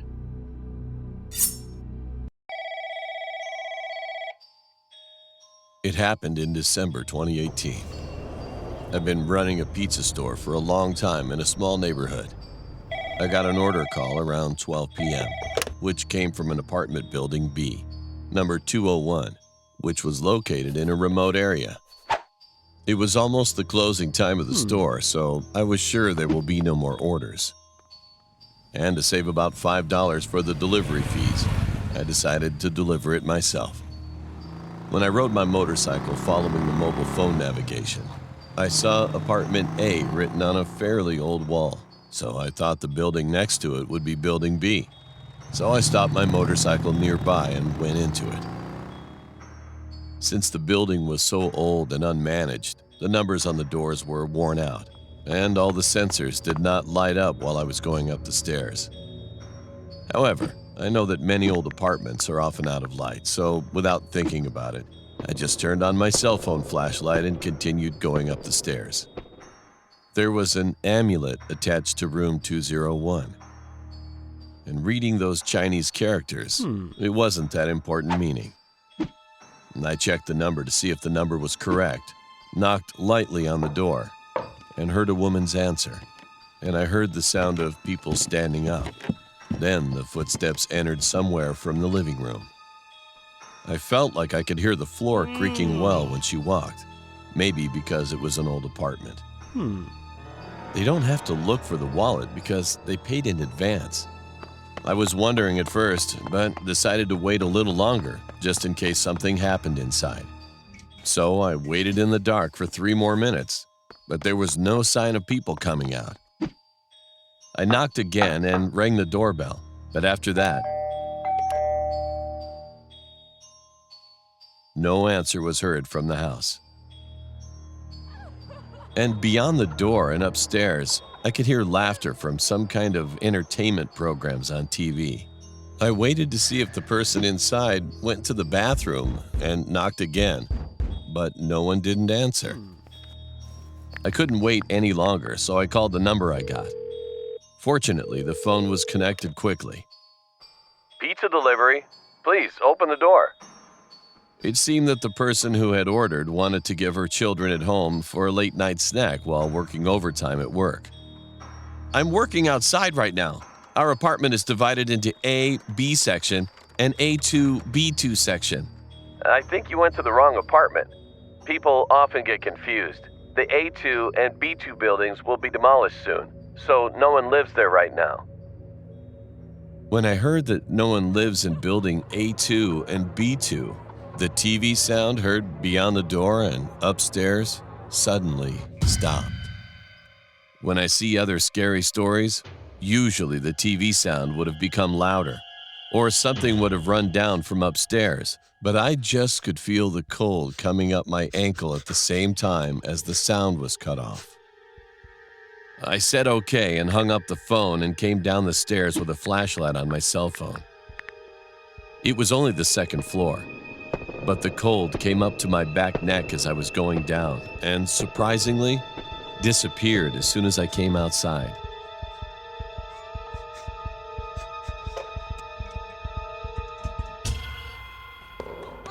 When I came outside and looked up, all the lights in the building were turned off.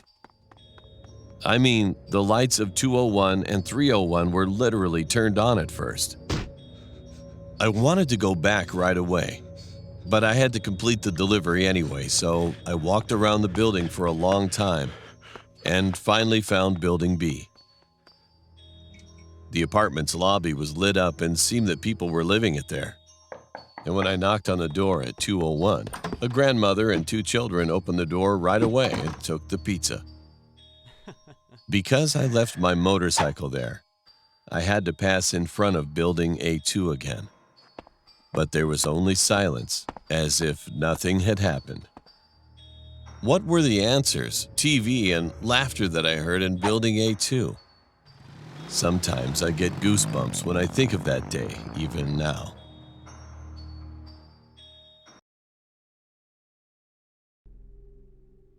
This happened back in 2012 when I was still attending college.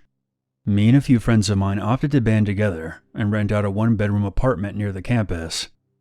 We were a bunch of party animals back then, and we wanted our own place, so we could indulge in that lifestyle without worrying about our parents or the school's administration. The apartment complex was located in a rather unsavory part of town. The cops were called out there at least once a week to break up fights or to respond to reports of break-ins. All we ever did there was shower and sleep. Having to overhear domestic disputes and arguing through the walls was just part of the deal. One night my roommates went to a party while I stayed behind to study for an upcoming exam. Aside from some Tupac playing somewhere in the upper levels, things were pretty quiet. It was around 11 p.m. when I heard a strange sound coming from the hallway outside the front door. It sounded like a large metal object being dragged across the concrete floor. There was also a muffled noise, like someone was saying something, although I couldn't quite make out any words. This went on for about 10 minutes, before there came a loud smashing sound. It was at this point that I got up and made my way over to the peephole. At first I didn't see anything, so I just waited to see if anyone would pass by my door. About a minute later, a figure came into view and stood between my door and the door opposite. It was a Caucasian male. Now I will list 3 things that instantly made every alarm bell in my head go off. The man wasn't wearing a shirt and was completely drenched in sweat. There was a large axe in the man's right hand that he was dragging behind him. And last but not least, this deranged individual had on a black leather gas mask that completely hid his face. I was awestruck. This is the kind of thing that you see in low-budget horror movies. This kind of shit doesn't happen in real life. It was a complete shock to the system. As if reading my mind, a creepy, muffled voice then began singing. Come with me, Hail Mary, run quick, see. What do we have here now? Do you wanna ride or die? La da da da, la la la la. As soon as the man finished the verse, he lifted his left leg and heaved the axe into my door. The movement was so fast, it caused me to topple backward. As soon as I scrambled to my feet, I heard another voice from further down the hallway. Hey, what the fuck are you doing? I rushed back to the peephole. The masked man was now gone. To the left of my front door was a fire escape, where he was able to make a quick getaway. I then saw the apartment security guard step into view with his taser drawn. Hey, do you want me to call the police? I shouted through the door. Yeah, if you don't mind. I'm going back outside to cut him off. I immediately called the police and explained the situation to them. Unfortunately, the masked man managed to evade both the security guard and the police. The complex was surrounded by a small forest, and there was just too many ways for him to escape. After the lease was up, I moved out of that hellhole. A lunatic pacing up and down the hallway outside my door, wearing a gas mask and dragging an axe behind him while singing a creepy-ass rendition of a Tupac song, was the straw that broke the camel's back. It was a terrifying experience, but I can look back on it now and laugh. I hope you've enjoyed my story. And stay safe out there, guys. This happened when I was 13 years old. I lived in India with my parents and my grandparents in a very old house which was nearly 100 years old. My aunt and my uncle used to visit me to that house.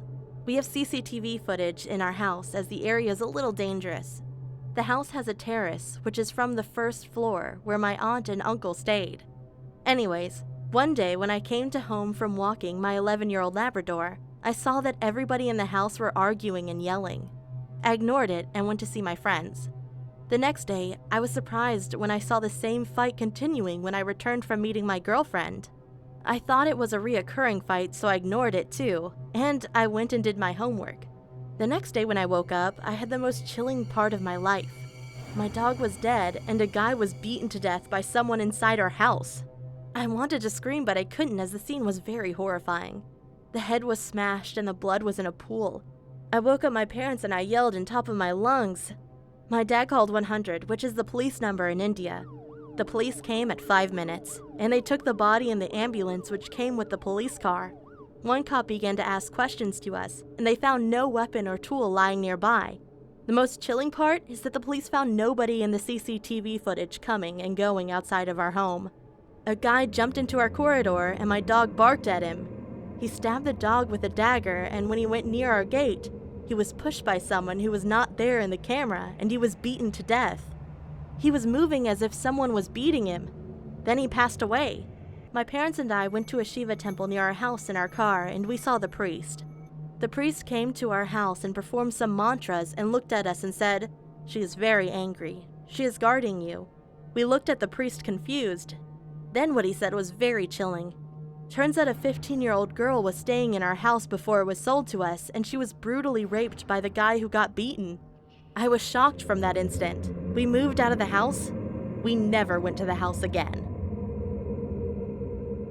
My older brother dated a ghost for 2 years. He still doesn't know this. Rather, he is still in denial of the fact that he dated a ghost. He went to see a Buddhist monk and a shaman, was exorcised and went to a mental hospital. It took him 2 years to get the ghost off of him with all that happening. He could finally break up with her after that. But he couldn't accept the breakup and hurt himself out of rage, resulting in his admission to a psychiatric ward. He is still looking for her, but she can never come back, as she was sent to another world. The memory goes back 2 years ago. My brother was an ordinary man and he was popular among women with his good looks. He had good grades at school and was athletic and sociable. He was a good guy that anyone would like. Until that incident happened. My brother had an ordinary life, dating girls of his age like others. But all that changed one day. Our family went through a huge crisis due to our dad's business failing. We moved to another house after packing everything up. The new home was very spacious and seemed too great for its low price. There was one odd thing.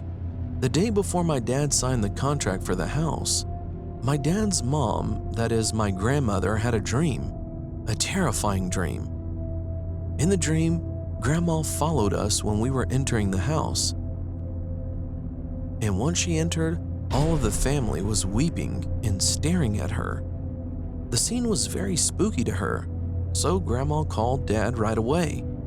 But we didn't have another choice as there was no house available at a lower price than this, so we decided to move into the house.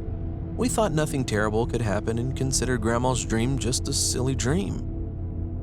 That was when it started. After a week since we moved in, my brother began to act weird. He started to talk to himself in his room. I first thought he was on the phone with his new girlfriend.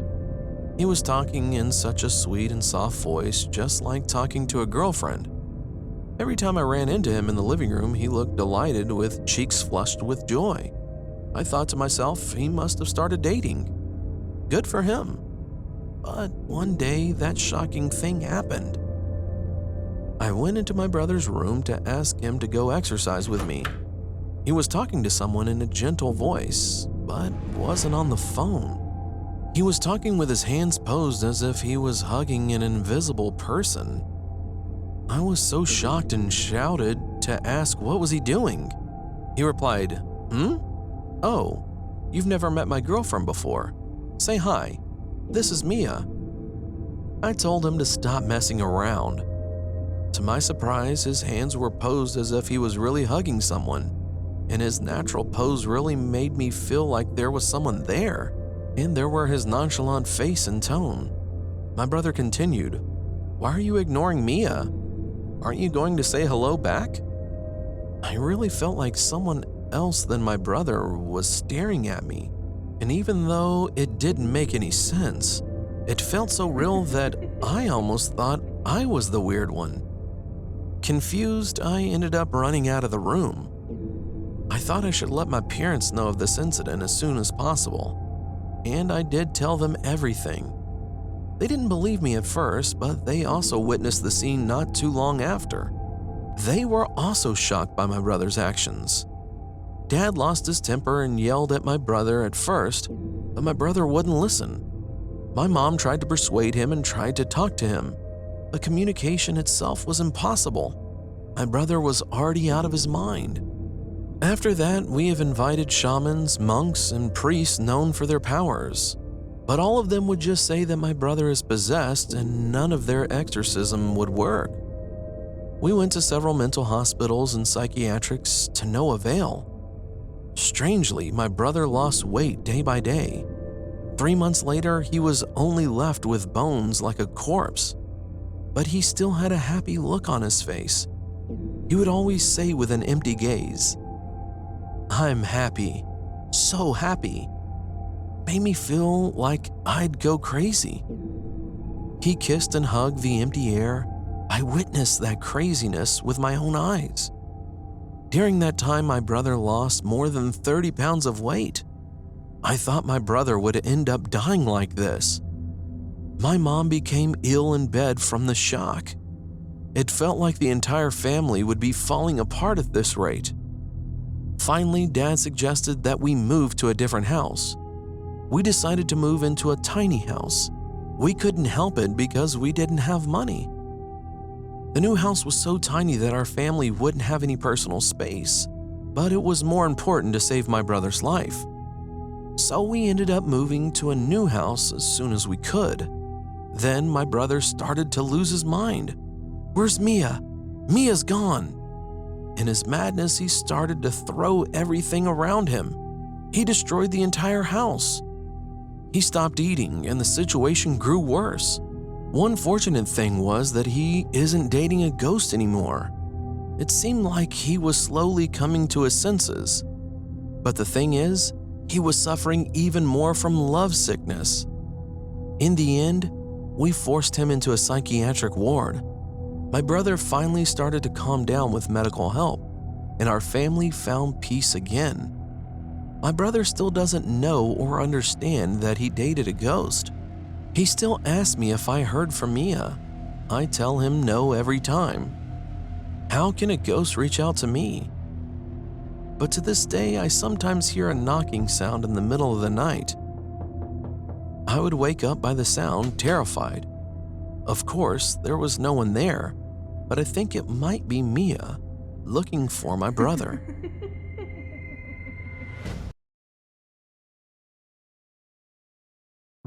My name is Lance. This story happened when I was 13.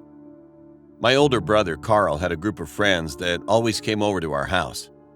Their names were Jack, George, Max, and Steven. They always liked to hang out in the living room, and usually when I was there watching TV before they came, my brother urged me to go to my room, which annoyed me a lot. I always liked snooping around my brother's room, since he had a lot of cool things in there. He'd always catch me later on and yell at me to get out of his room. One day, I noticed that one of his friends, George, stopped coming over. I asked Carl about it, but he said they weren't friends anymore. I believed him and forgot about the situation.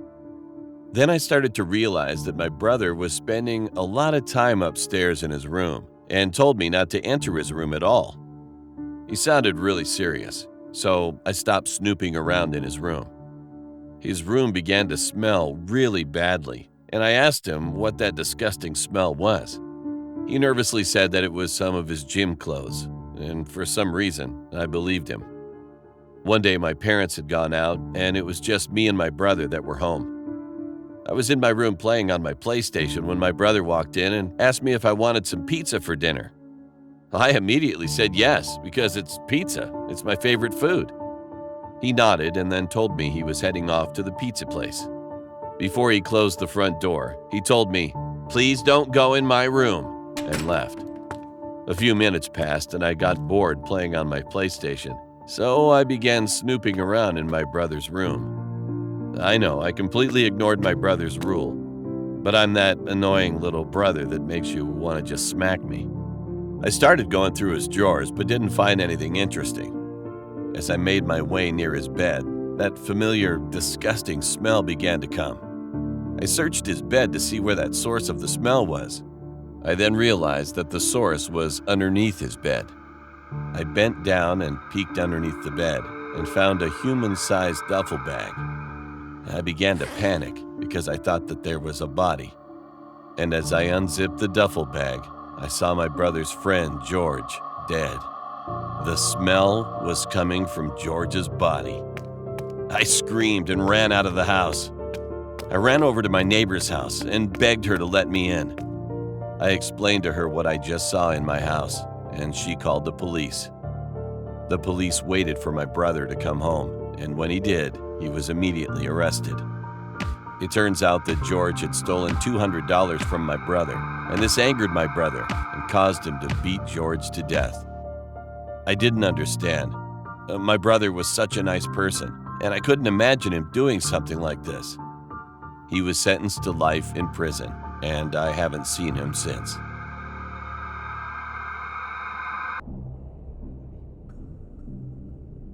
This happened when I was 19. It was May 20th, 1974, and I was a freshman in college. I was studying, and it was about 2:30 a.m. I looked at my roommate, we'll call her Haley, and I said, "Are you hungry?" She nodded. I told her I was going to McDonald's and if she wanted anything. She texted me what she wanted and I left. I was walking to my car when I saw a man standing outside. He was about 2 years older than me, and he was tall, and he had dark black hair. When I walked outside, his eyes turned toward me. I didn't know him, but I still said hi. I was walking to my car and he watched me. I was creeped out by this dude, so I just got in my car and I drove off. When I got to the fast food place, I went inside to order. As I ordered, I noticed someone was staring at me from outside. I ignored it because I thought it was some homeless guy. When I paid for my food, I left. The guy wasn't there anymore, so I was relieved. I walked to my car and put the food inside, when someone grabbed me from behind. They put their hand over my mouth so I couldn't scream. I was kicking, trying to break free, but they were too strong. They pulled me and pushed me into the trunk of their car. I was crying, begging for God to help me. I could only hear one voice in the car, and what I heard frightened me. "Okay, Ted, you've done this before. Rape and kill." I felt my stomach drop. I knew I was in a bad situation, but I had planned my escape in my head. When the trunk opened, the same guy I saw outside of my school was right there. He grabbed my arms and he pulled me into the woods. I was making small talk, but I didn't try and irritate him. I told him I didn't know who he was, so I wouldn't tell anyone. He ignored me, but he said, "I'm sorry, I don't want to do this," and threw me on the ground. He fell on top of me. I fought him, trying to get him off of me. I grabbed his neck and I kicked him in the balls. He flipped off of me and I ran. I didn't stop running until I saw a telephone booth. I called the cops and they came immediately. The cops searched everywhere, but didn't find him. They didn't find him until 1978. I later learned that my kidnapper was the notorious serial killer Ted Bundy.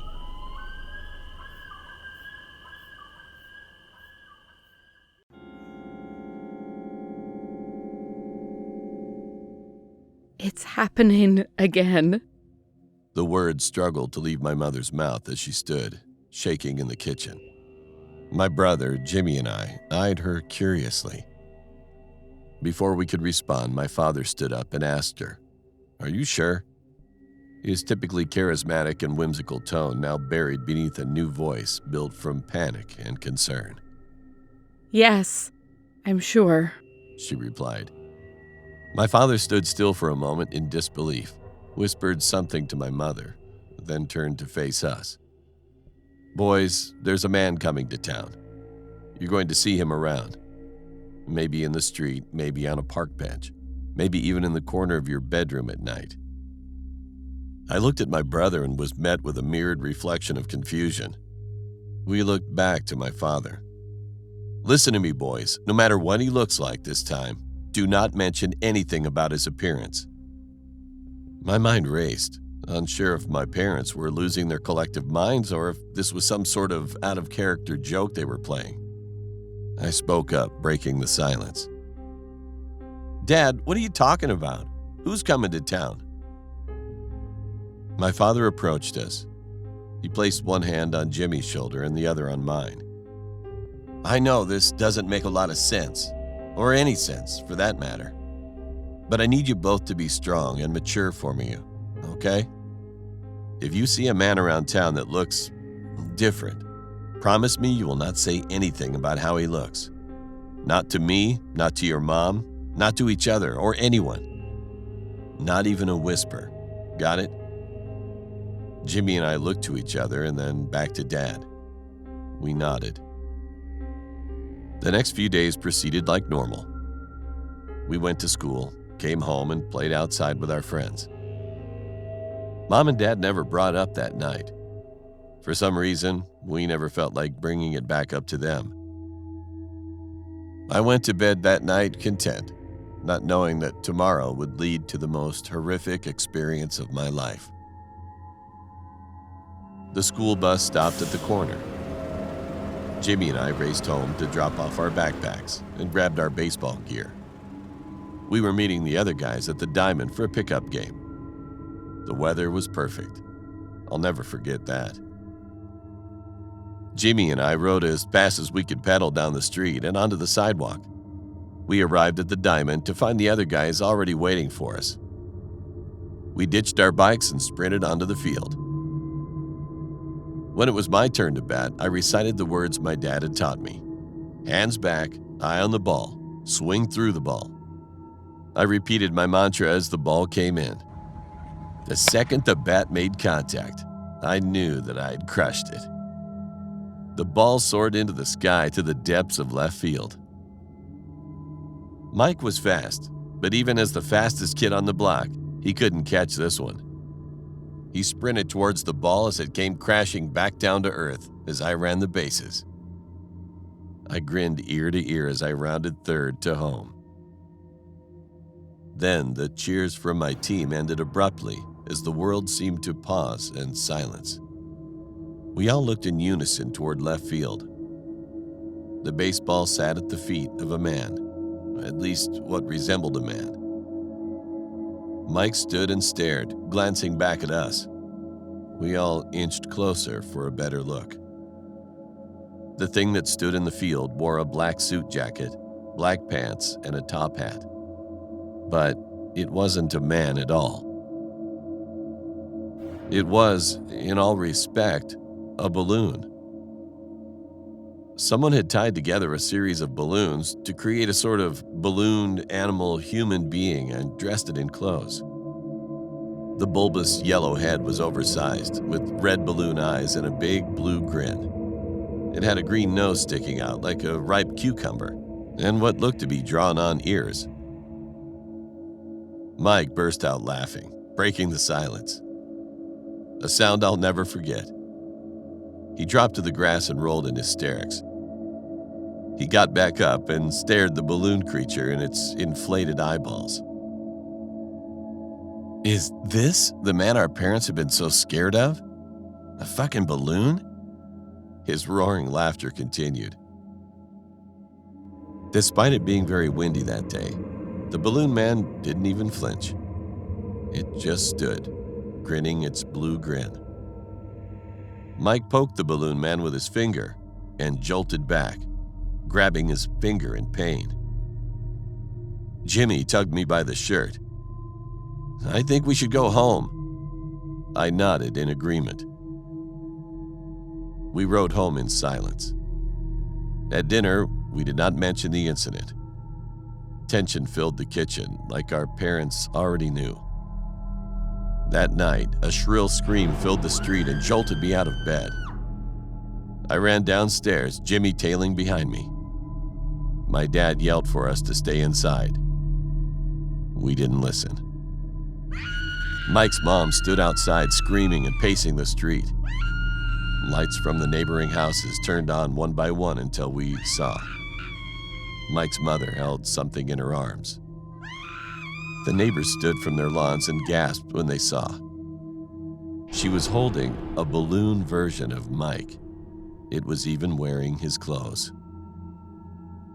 She continued her screaming, demanding to know where her son was, pleading with the neighborhood. She dropped to her knees, squeezing balloon impersonation in her arms. The pop echoed throughout the street, and Mike's mother sat on the pavement.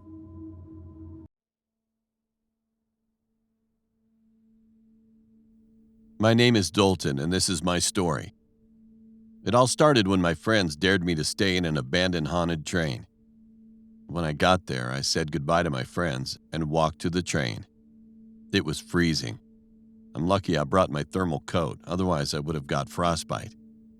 So when I got to the train, I found a perfect room to sleep in for the night, and I laid down for 20 minutes and fell asleep. I woke up to the sound of screaming and windows being broken. I jumped out of bed and looked out to the hallway, and to my disbelief, I saw a ghostly man looking through all the train cabs for something or someone. Just then, we locked eyes. He came running after me at full speed. I just stood there, terrified out of my mind, when he touched me. At that point, I woke up and realized it was all a nightmare. I decided to not sleep that night. So I went on my phone, and 10 minutes later I heard screaming again and windows being broken. I looked out to the hallway to make sure that man wasn't there. But he was. I thought to myself, did I see into the future? But I didn't waste any time thinking. I grabbed all my things and climbed out a broken window to escape. I called my friends to pick me up and tell them what happened. As I looked back, the man was staring at me. Then he disappeared. Did I just imagine that man, or was it a ghost? But no matter what, I will never forget that man's cold and lifeless face as he stared at me with his creepy smile. A few days ago, I was with my girlfriend and ended up coming home late. Since I wanted to finish something on my game development project, I lost track of time and went to sleep around 3 a.m. So anyways, I fell asleep. Later that night, I had a dream that resembled my school breaks, but it was in a train, bus-ish thing. At breaks, I used to patrol around school and see a bunch of people and say hi, laugh with them, annoy them, and just energetic social shit. So after messing around with my friends in my dream, I went to sit on a train chair. When I started bending over the chair, suddenly I saw an old lady figure. She looked pretty, I don't know how to explain it, kind of like the old lady from the comic Bone, but a messed up, skinny version of her. She moved in my direction while moving her hands in big, weird circles. And suddenly I felt a hand holding my wrist really hard. I got scared, while the holding started to be more painful. Then I realized it was a dream and tried to wake up. I managed to wake up about a minute after. I woke up while my wrist was in heavy pain. I looked at the clock to check the time. It was 8 in the morning, and my eyes were still blurry. I got my phone to check if my girlfriend sent me a message. Nope, only a message from my mom. Since she usually texts me recipes, I decided to check later. I went back to sleep and woke up a few hours later. I opened my phone and checked the message from my mom. Hi, we didn't want to interrupt you this morning. Grandma just died. I was totally shocked. I didn't tell anyone but my girlfriend about it. It's such a weird feeling. This story happened to my aunt. She lives next door to our house with her daughter and husband, so we can easily contact them if needed. She is a school teacher, and her school is so far from her home that she rents a house near the school. Her family stays in the house next to ours full-time, but my aunt lives at the rental for 6 days a week and spends 1 day with her family. Last month, when she was back in her family home for lockdown, she started acting strangely. She wouldn't eat anymore and refused to talk to anyone. One day, I decided to go to their house and visit her daughter. To my surprise, I saw that she was laughing to herself and talking with her shadow. I got goosebumps when she turned to me, gave me a predatory smile, and said, "Who are you?" Her husband noticed her strange behavior and called a shaman. She arrived and checked my aunt and said someone had black magicked her and there was a ghost behind her that was controlling her. Then the shaman led my aunt into a room. After 3 hours, the shaman came out and said that the ghost will not agree to leave her body unless we give it goat's blood. The next day, my uncle bought a goat and killed it next to a haunted jungle and gave the blood to the shaman. What the shaman did next, I still don't know. My aunt got better soon after, but I'm still afraid to talk with her about the incident. I wish I could say this was a made-up story, but every word is true. I'm May, and this is an event that happened in my life that haunts me to this day. One day, I was in my school's library, and I was in a chat room with my school friends, and there was this one profile named Nikki that I did not recognize. I asked my friends about it, and they didn't know her either, so we kicked her. After school, I grabbed some food and did my homework at a cafe. While I was doing my homework, I got added to a group chat named Best Friends. I noticed that Nikki was in the chat. I said hi and asked her who she was. "I am your new best friend." I responded by asking again, "Who are you?" She said, "Why did you get your coffee without me, best friend?" I looked around, but everyone was on their phones, so I couldn't have known who it was. But there was one girl with dark hair and dark eyes with this creepy smile. I didn't want to judge people based on their looks, so I just forgot about it and rode home on my bike. When I got home, I took a shower. While I was showering, I got the feeling that someone was watching me. I hopped out of the shower, and out of the corner of my eye, I saw a figure run past my window. At this point, I was getting really scared, so I told my friends about it, and they said I was just being paranoid. That very night, I woke up to a loud smash in the living room and a shrill scream. I grabbed my metal baseball bat and dialed 911. I would have told my parents, but my mom was on a work trip and my dad was taking care of my grandma. I creeped downstairs to see that same girl from the cafe. I screamed at the sight of a butcher's knife in her hand and hit her on the head with a bat. She wasn't fazed at all. She kept chanting, "Best friends," over and over again. The police finally got there and arrested her. She didn't resist and only kept chanting, "Best friends." She is now in a mental institute, but I still fear that she will come back and do something bad. I moved to a completely different state and had 2 daughters with my wife.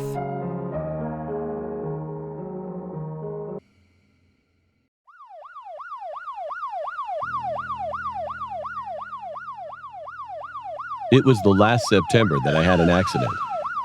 At the time, the police told my parents that my condition was very dangerous. And my parents, of course, they ran to the hospital and almost passed out when they saw me. For your information, I was unconscious at the time of the car accident, and I still don't remember how it exactly happened. However, there was one thing I remembered. It was that I couldn't breathe at all. Do you know what it feels like to be breathless? Well, I think this is the most similar explanation. First, breathe in as hard as you can. Hold it in for about 3 seconds, and then breathe in again instead of exhaling. Repeat it over and over until you really feel like you're going to die. Is this how I'm going to die? I had some friends who think about death so easily, but when death got closer to me, it was really scary. As things turned out that my face was so swollen that I couldn't open my eyes. Even my mom didn't recognize me at first. Anyway, I lost my memory when I was in an accident. But when I woke up in a very short time, I was so scared thinking that I was going to die. I just peed on my pants, struggling with my feet, and finally passed out again. Some people ask me if I dreamed of a dream or if I noticed the time passed while I was unconscious. but my answer is no. When I regained consciousness, I was already in hospital. You know what's really scary? Everybody knows that I was unconscious for 3 weeks in the ICU. But in fact, my consciousness has been back since a week later. But nobody knew. Family, nurses, and even Doc. They didn't know at all. I couldn't move my eyelids or a finger at all. Though I was conscious, I was unable to move my body, only hearing sounds with my ears. At first, I really thought I was dead because my consciousness came back very slowly. Is it heaven or a dream? I thought so, but later I realized when I heard my mother's voice when she came to see me during visiting hours. Okay, I'm in the hospital now. I had an accident. It was just like a hell. I wanted to let them know that my consciousness had returned, but literally, there was no other way that I could do. The nurses stopped by my room 3 times a day. They opened my eyes and lit up my eyes with a flashlight to see the pupil reaction. I wanted to roll my eyes and let them know that I woke up, but stupidly, my eyes just looked at the light. Couldn't do anything. I didn't even know how the days went by. I had nothing to do all day, so I just went sleep and kept waking up or being lost in wild fancies every day, which was terribly boring. If I think it's been 3 or 4 days or so, it's only been a day. Well, visiting hours were normally twice in a day, so I could confirm that the day had passed by watching my parents come and go. After that, I began to worry about my physical condition.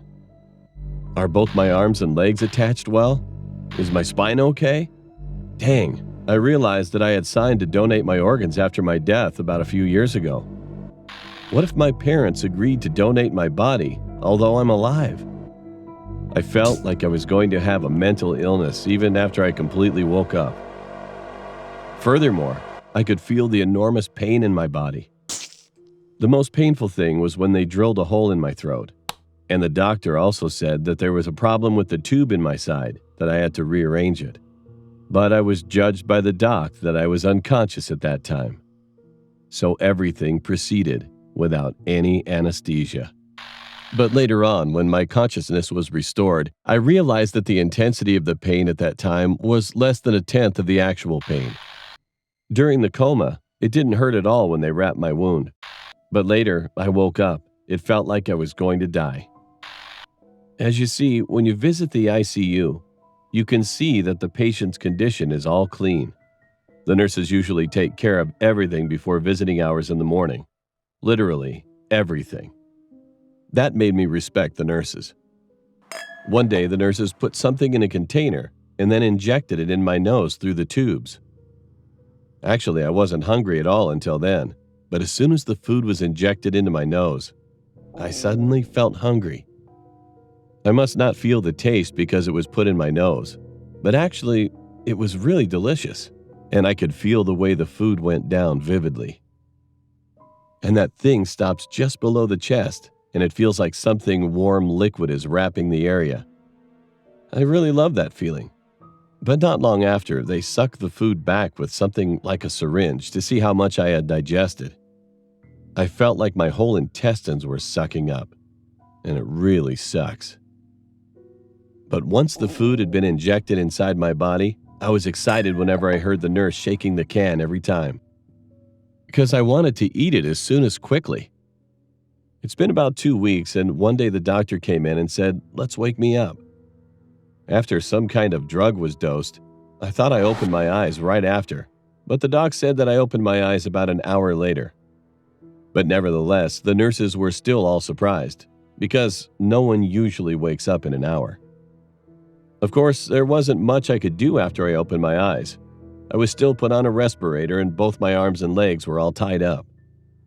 I just kept my eyes open, moved a finger to right, talking a little bit. Just like that, I'd been given muscle relaxants for 3 weeks, and it seemed to have taken almost a month to walk again. Not only my arms and legs, but also my internal muscles were too relaxed. So it was the worst when I first went to the bathroom because I couldn't squeeze my butt at all. After a few weeks, I was able to leave the hospital. While lying down for a few weeks, I heard the nurses often gossiping about each other. So I just told my family about the fact that I was conscious. You don't want to embarrass each other, right? Well, whenever I lie on my bed before going to sleep, I keep thinking of that time. What if I can't breathe again while sleeping like this? Unfortunately, I can't sleep well since then, being scared of it. Imagine not being able to move a finger or your whole body at all, like my situation. You can't talk, and even you can't let the people know that you're awake. You know, hearing friends and family sob while you're lying down is much more miserable and just terrible than you thought. What most scary thing is that everyone doesn't know that you're conscious, but you are. Actually, this story isn't that great, but it's sure that this is something no one can experience easily. So I hope you guys are always careful and careful. Hi, my pseudonym is Jade. I just wanted to share my experience that transpired 5 years ago. I was a busy college student back then. It was around 8 p.m. when I finished my classes.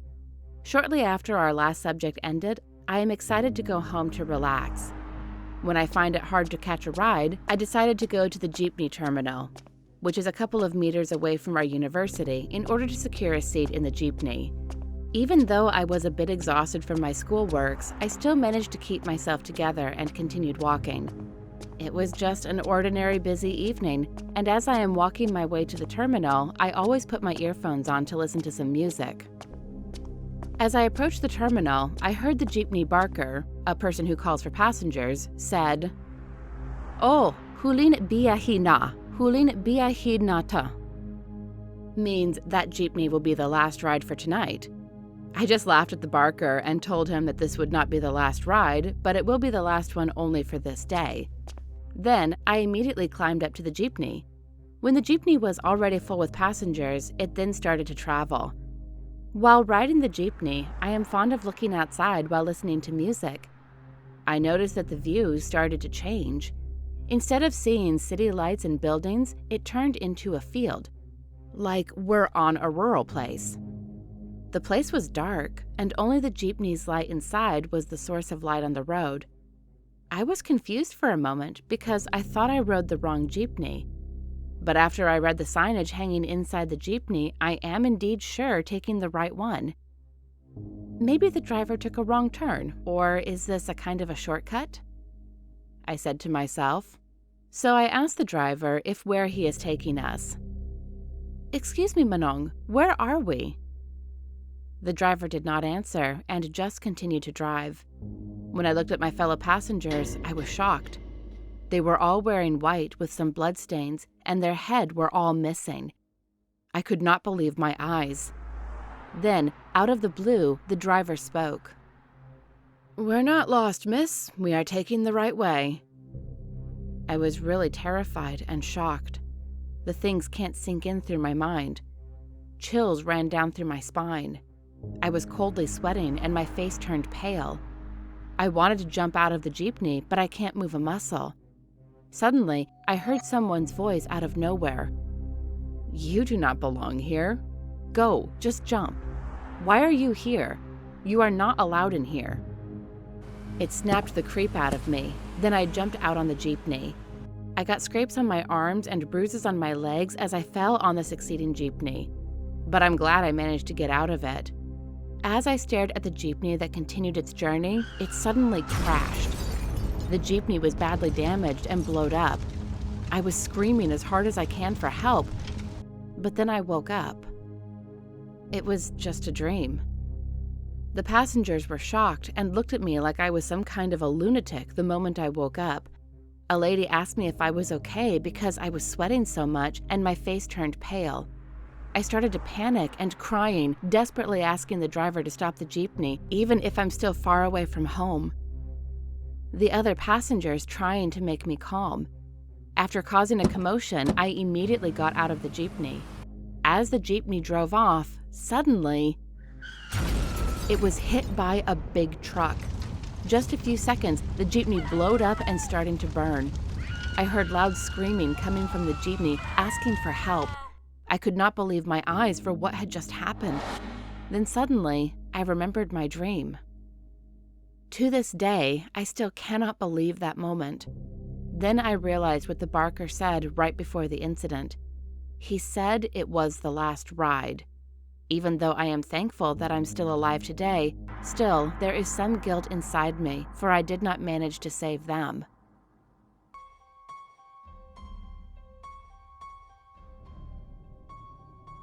This happened around my last year of middle school. I joined a new school in 7th grade and had been bullied by kids in that school ever since I joined. Even the kids on my bus wouldn't leave me alone. Every day was the same.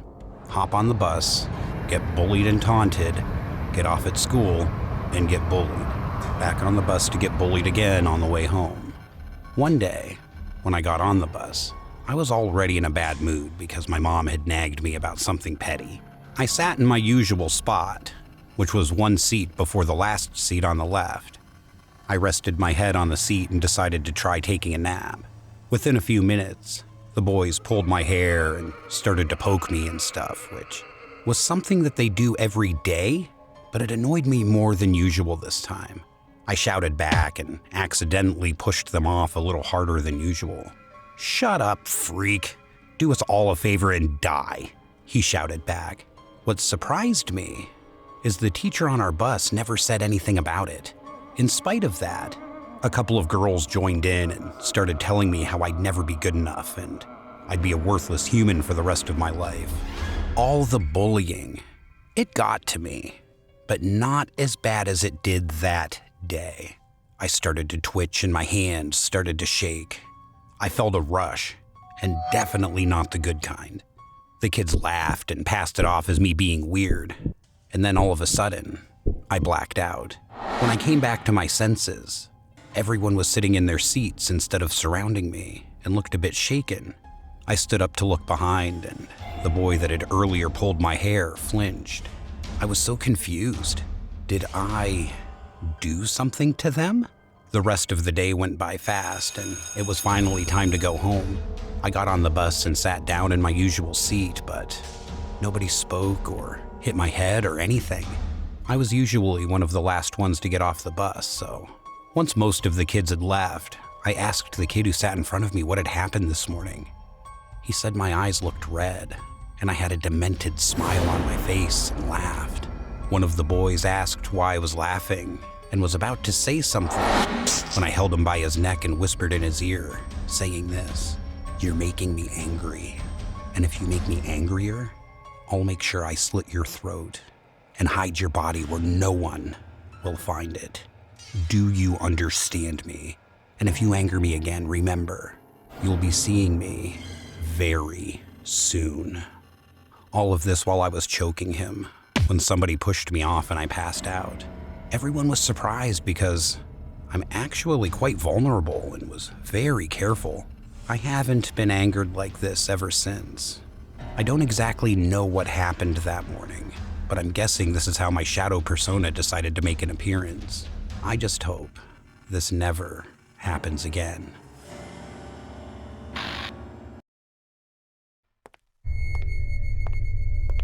People call me Ren. This happened a few years ago when I was in sophomore year. One day me and my two friends, Carly and Jenny, decided to go to Carly's house for a sleepover since it was a Saturday and we all had no plans. Around 6 p.m, I went to Carly's house and Jenny was already there. I arrived the same time as the pizza, so we all decided to grab a few slices and go to Carly's room. We talked and went on TikTok and Snapchat for about an hour. It was already 7 p.m. and we were bored, so Carly suggested that we go swim in our pool. We all agreed and then changed into our swimsuits. Carly's pool had a device that made the water in the pool change colors. We all jumped in and then sat on the steps. The water was at chest level. We just sat there and occasionally getting out of water and jumping in the middle of the pool. We noticed that the red color was missing in the color rounds because we kept seeing orange, pink and purple, but no red. A few minutes later, when we pointed out the fact that there was no red, the colors randomly turned into red. And that's when I looked over the backyard fence. What I saw sent chills down my spine. There were two beady yellow eyes. That made me feel like it was looking through my soul. Carly and Jenny didn't seem to notice the eyes, because they were too busy freaking out about the freakish red color in the pool. We all decided that it was time we went inside. So we got out of the pool and grabbed our towels. We stood in the front of the backyard door, drying ourselves while talking. I told them about the yellow eyes I saw and how it scared me. They all laughed and told me to stop trying to scare them.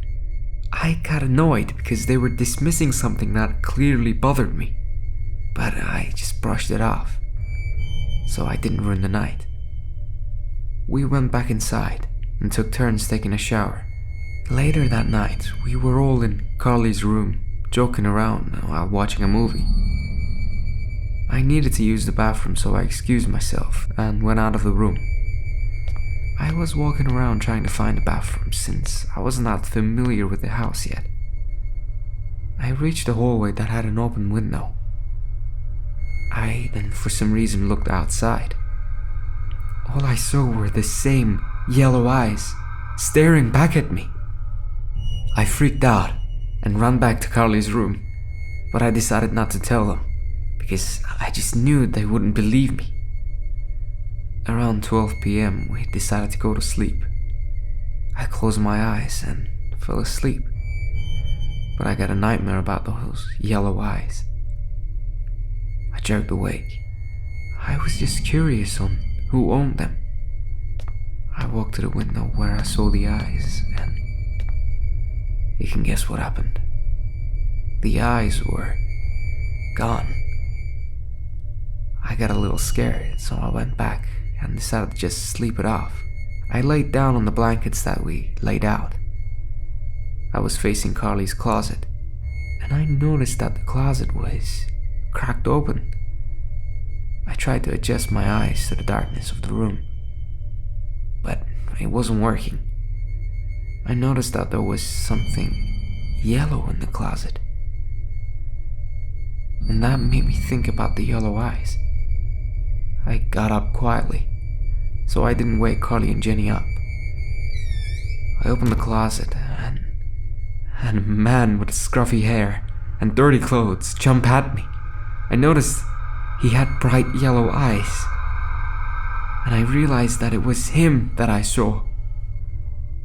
I blacked out and woke up in the hospital. I was confused, so I asked Jenny, who was next to me, on what had happened. She told me that they woke up to me screaming while looking at the closet and saw me passing out on the floor. I told her that there was a man, but she just said that there was no one else there but me, Carly, and her. Apparently, I had a heart attack due to shock. To this day, I still don't know what happened and who or what attacked me.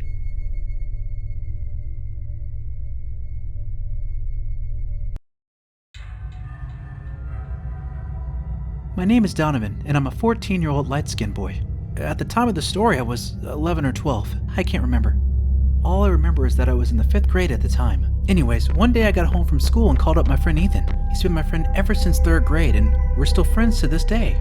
On the phone, I asked if we should play basketball at my school's park. So I got my basketball and a few cold water bottles and put them all in my backpack. I rode my bike over to the school basketball court. I sat there a few minutes because Ethan's house wasn't as close to the school as mine was. He got to the court around 4 p.m. We started to play basketball for a few hours, before Ethan said we should go to the sewer tunnels.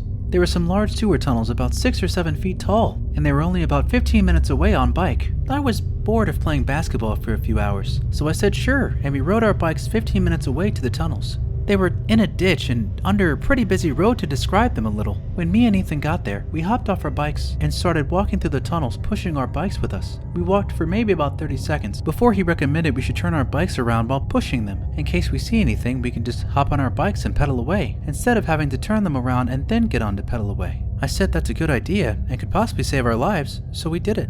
We walked in the tunnel for a few more minutes with our phone flashlights on, looking for cool, old stuff. Out of nowhere, he stopped me and said, "Be quiet. Do you hear that?" I was listening for a few seconds, and then I heard it.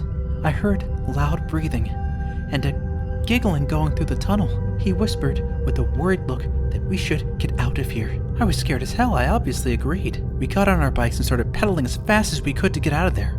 As we were riding through the tunnel, the breathing and giggling turned into this very loud and psychopathic screaming and laughter. We also heard someone chasing us. After a few seconds, there were some loud footsteps following us.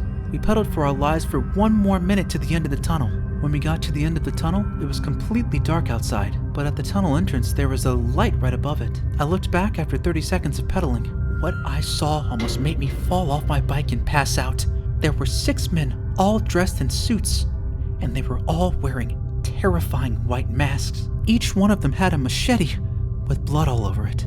I also noticed that their masks and suits had blood smeared all over them. I saw all that and screamed, and they started chasing us. We were still pedaling away, desperately trying to get to my house. We got to my house after 10 minutes. We hid our bikes in my garage, because if they saw the house with the same bikes we rode away in, they would know it was us. Earl and I burst into the house where my parents were watching TV. We told our parents what we saw, and they called the police. Ethan and I told the cops where we saw the men, and they drove over there. When the policemen entered the tunnel, 2 of the men charged at them with machetes, and the police ended up having to kill those 2 men. I don't feel bad. The other 4 men were found in a room in one of the tunnels. In the room, they found the 4 men, but in that room there were around 20 dead bodies, and 4 kids still alive, with tape around their mouths. The police arrested the men and freed the kids, and thankfully, the kids were all right. The 4 men got sentenced to death and were thankfully executed about a year ago. This is a haunting memory, and I am very thankful that Ethan said we should turn our bikes around, because if we didn't and we were too slow, we could have ended up like those 20 unlucky people before us.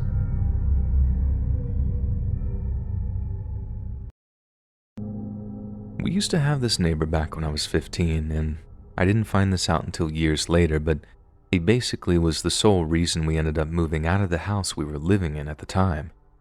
So the way my dad tells it, it all started when the guy started making something in the shed in his backyard.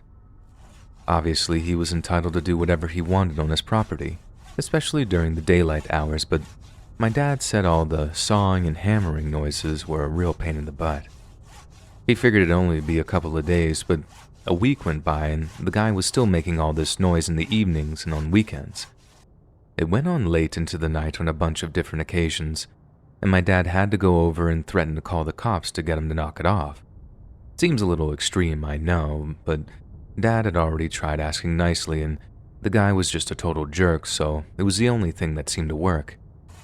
After that, the guy kept the sawing and hammering to reasonable hours. Still a pain apparently, but nothing he didn't have the right to. But then, my dad looks over the fence one day and sees the guy carrying a whole bunch of chains into the shed. Then the next thing he knows, the guy is carrying all these shackle-looking things into the shed, the kind you use to keep a person prisoner. Dad asks what he's building in there, but the guy is all, "Mind your business, mister," saying things like that. My dad is starting to get pretty nervous about the whole thing, and he's close to calling the cops because it was obviously looking incredibly shady, and maybe it'll get the guy to stop hammering and sawing all freaking day too. But still, he holds off for one night too long, and that's when he hears a scream coming from the guy's backyard. He says it was one of those screams of the blood-curdling variety, and he goes outside to listen, then hears a few more muffled sounds coming from the shed where the guy was building, whatever it was he was building in there. He tries looking over the fence to get an idea of what's going on and sees our neighbor walking out to the shed, covered in blood, with something sharp and shiny in his hand. But just before he closes the door, Dad said he caught a glimpse of someone strapped onto some kind of big wooden board. That was it. My dad runs back inside, calls the cops, and tells them something messed up is happening in our neighbor's backyard, how he has been building some kind of torture device or whatever, and how he thought he was in the process of basically murdering someone in there. The cops show up, but they don't make it into the backyard. They just drive off after talking to the guy. My dad calls the cops back and asks them what they're thinking, and they need to get into that shed right away because something unspeakable is happening in there. They tell them that they can't get into the guy's place without a warrant, that the guy had a bandaged hand and claimed the blood was because he had an accident. The cops seemed happy enough with that explanation and had gone back to their precinct.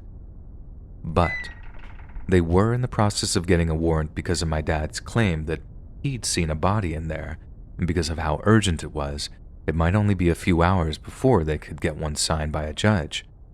Then boom. The next day, the cops show back up at the guy's house at like 6 a.m., and it wakes my dad up because they were literally sawing a lock off the door to the shed. He watches all freaking morning, and get this, they carry out the body he'd seen in that shed. Only it wasn't a body. It was like one of those mannequin type things, and it had blood all over it. The guy has actually been building some kind of torture table in his shed, only he hadn't actually done anything to anyone, so the guy ended up getting a full apology from the county after they didn't find anything to arrest him over. But still, my dad's not happy knowing he lives next to someone who'd build something like that, and after arguing back and forth with the cops about the guy's right to build some sort of weird torture table, he ends up just being like, screw this, we're moving. He didn't say anything to us at the time because obviously me and my sister were still young and he didn't want anything like that in our heads. But after I'd moved out and my sister had graduated college, he ended up telling us at a little reunion dinner. As you can guess, our jaws were on the floor when he was telling us, as we had no idea he was anything but some annoying home improvements nerd. It came up because we were complaining about having to move schools at that age, as me and my sister both lost a bunch of good friends and it sucked having to start at a new school right when I just started at a new one there. He figured the whole thing would be justified to us why we had to move, and honestly, I get it. I wouldn't want to live next to a freak like that, either.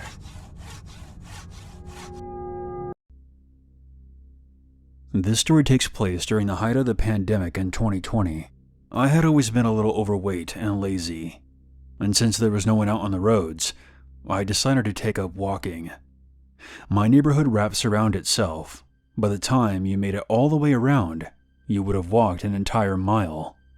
The only people I ever saw were this nice couple that walked around the same time that I did. We would always stop and have these nice little chats from time to time. I would even look forward to my walks just to talk to these people. But one day, they vanished. I would never see them out and about. The grass outside of their home became overgrown, and it seemed like parts of their house were damaged from neglect. After a while, curiosity got the best of me, and I would knock on the door whenever I would pass by their house, but I would never get an answer. Now, on the day in question, I had been busy and missed my daily walk, so I decided to take my walk during the night. I grabbed a flashlight and went on my way. I eventually passed by the house. I then noticed that the front door was open. Being the curious person I was, I walked down the driveway and yelled into the house. Hello? Is there anyone here? All was quiet. But as I stood there, I heard a creak to my right. I peeked inside with my flashlight, and then my light fell upon a tall, rough-looking man, just standing there, grinning at me. I was startled when I saw him. He then lunged towards me and began to chase me.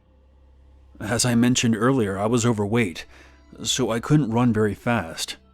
He would have caught up to me if it wasn't for a car passing by. The man ran back inside, and I managed to get away and call the police.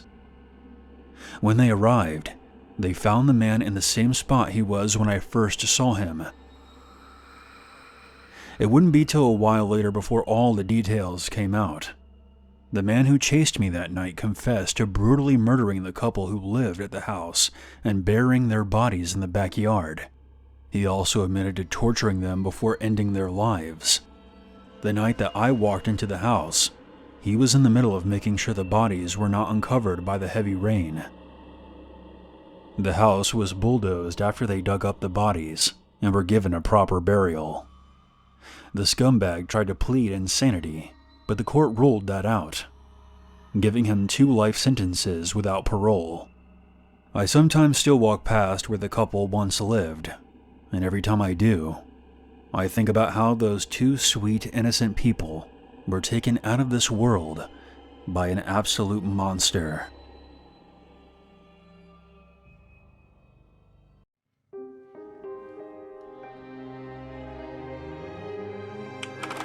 Pearl Hotel was built in 1920. It belonged to a wealthy widowed countess, Sarah Ann. It is said the countess was extremely beautiful. Her late husband, the count, was said to be old, very old, and there was a rumor rounding the streets stating that the countess was a true vixen who had married the old count for his money and, after a while, killed him, becoming the sole heir to all the riches. Anyway, Sarah Ann lived a lavish life surrounded by servants and maids, hosting important events and even attending the most extravagant balls. Eventually, her lifestyle caught up to her, and money began to go dangerously low. She then decided to transform her mansion into her hotel, and as luck may see it, she became more rich than before. Her beauty and wealth attracted a lot of bachelors. Well, one of them managed to catch her attention. His name was David Lancelot. Very little is written about this man's background in historical journals. All we know is Sarah Ann fell head over heels in love with him, and within a very short time, they got married. Everything seemed to be going smoothly, but even barely a year had passed when David Lancelot was pronounced dead. The young countess became a widow yet again, but this time the suspicions had mostly turned to true belief that the countess was a cold-blooded killer. Thorough investigations was carried out, and to her dismay, the court had its decision against her and found her guilty of murder. Officers had found out David Lancelot was a long-term con artist, and in fact was planning to absurd her wealth and escape with the help of his brother Jerome. Things, however, turned around when she learned about his plans and poisoned his food. Her most trusted maid, Kia, testified against her and stating that she mixed the poison into the food and told her not to tell anyone. Despite her wails and desperate cries, Sarah Ann, at the age of 24, was sentenced to life imprisonment.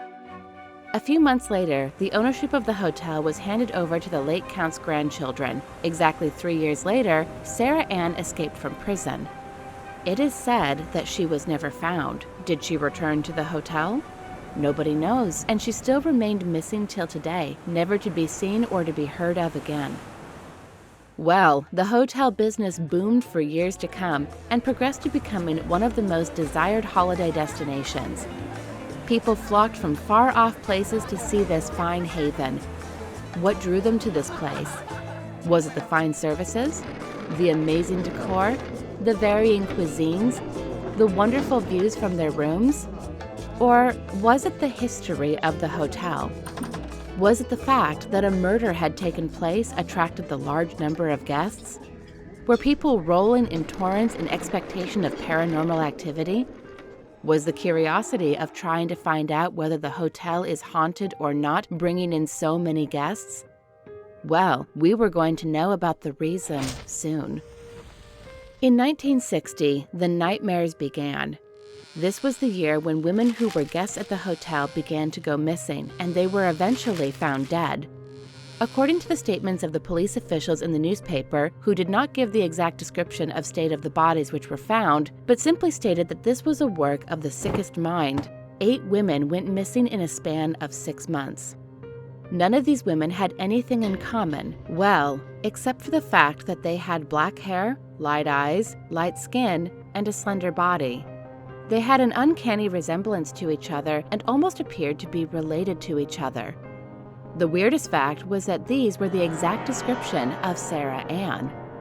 An old portrait of her confirmed this fact. Who would be killing women resembling Sarah Ann 60 years after the incident? The hotel was ultimately shut down by the court as investigations continued, but every progress led to a dead end. Ultimately, the killer was never caught, and the case was closed. The hotel also remained closed for months. The original owners sold it, and it was completely restructured. Every single piece of furniture, artwork, etc. were thrown out. 10 years later, in 1970, the hotel was reopened with a new name, Grand Gem Hotel. The new owners assured the public that the hotel had undergone a tremendous transformation. Anything that was present from the 1920s was gotten rid of, and they had priests who conducted a spiritual purification.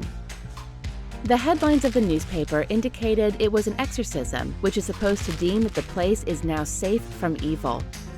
The hotel operated normally for not even a month when strange occurrences began to take place. At first, there were complaints made by women claiming that their belongings went missing.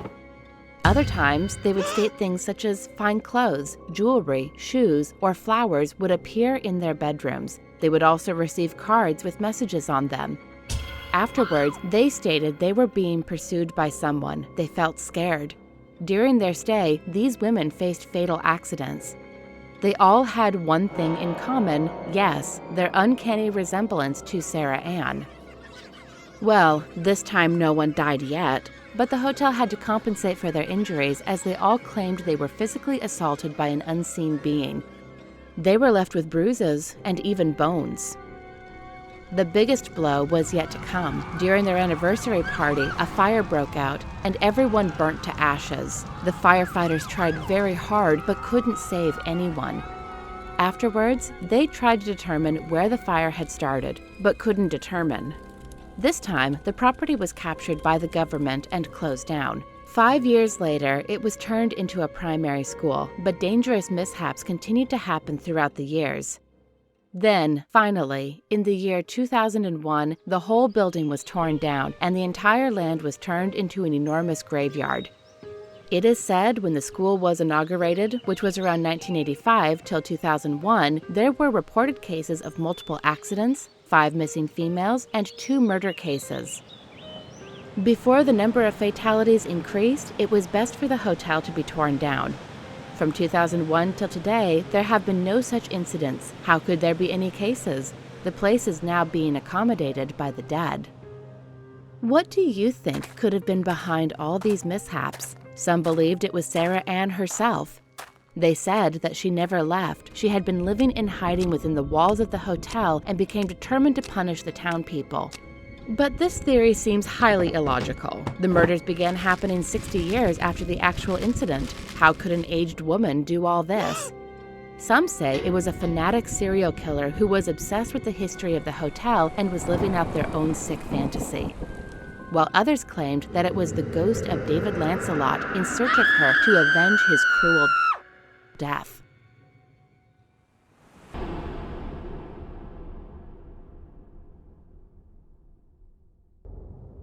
I grew up in this podunk town in Nebraska, and in the 18 years I lived there, only 2 significant things happened. The first thing, and probably the best thing, is that I was born. I know, you're all very welcome. But the second, and perhaps the worst thing that ever happened in our town, was when Kevin Meyer set his garage on fire. Or rather, maybe what Kevin did constituted the worst thing that never happened to our town, and if that doesn't make any sense, bear with me. All will become clear over the course of the next few paragraphs. So it was a Sunday night, and I was in my freshman year of high school at the time, so still at that age when me and my friends would go out on our bikes for an evening. You know, good old wholesome fun. We're just riding around when we see another kid from our class riding down the street at top speed. We stop to say hey, and in between panting breaths, the kid's like, "Oh my god, guys, the Myers garage is on fire, come look." We then hurtled down the street at full speed, following the kid from our class until we're faced with this raging inferno that used to be the Myers family garage. Only, right as we get there, we're immediately told to keep back by the cops and firefighters on scene. We thought we were already at a safe distance, so we're kind of confused but did as we're told. Only then we start hearing all these pops and bangs coming from the garage, and the firefighters trying to put the flames out suddenly ran for cover. I had no idea what was causing the little bangs, but if it was scaring the cops and the firefighters, then I figured I should have been scared of it too. I actually thought the Meyer house was about to explode or something, and so did my buddies, so we had no problem getting out of there quick, riding home and telling our parents about it. The next morning at school, all the kids were talking about the fire, mainly because Kevin Meyer hadn't showed up to any of his classes. Some kids were spreading rumors saying they'd seen the paramedics loading him up onto an ambulance, and he was so badly burned that he was just a smoldering husk. Others said that he and his parents had gone to live with relatives since the fire had made their house basically unlivable, which is the story I believe because I figured there'd be actual confirmation if anyone had died. But then the next morning, there was confirmation. News reports said that firefighters had recovered one body from the burned-out garage, while the surviving family members were staying with relatives and had asked the media to give them some space. So, on that Tuesday, we knew someone had died, but we had no idea exactly who. The Meyers had 3 generations living in that house, and Kevin was one of 4 kids. A bunch more rumors began swirling, and it was only the following day when our high school principal called us all in for a special assembly that we actually got any concrete answers.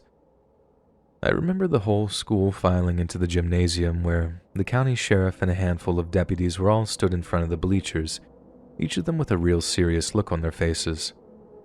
Once we were all seated, the principal opened up by saying that the county sheriff had something important to talk to us about, and as he stepped forward and took his hat off, I swear you could have heard a pin drop. We knew it was going to be something about the Meyer family, but exactly what it was, I'd swear I'd never have guessed in a million years. I'm not about to pretend I can remember what the guy said word for word.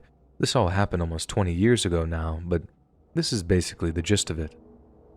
Folks, you've all heard about the fire over at the Meyer place, and I'm sure you've all heard about the tragic loss of life. Well, I'm sorry to have to be the one to tell you, but your classmate Kevin was the one who passed.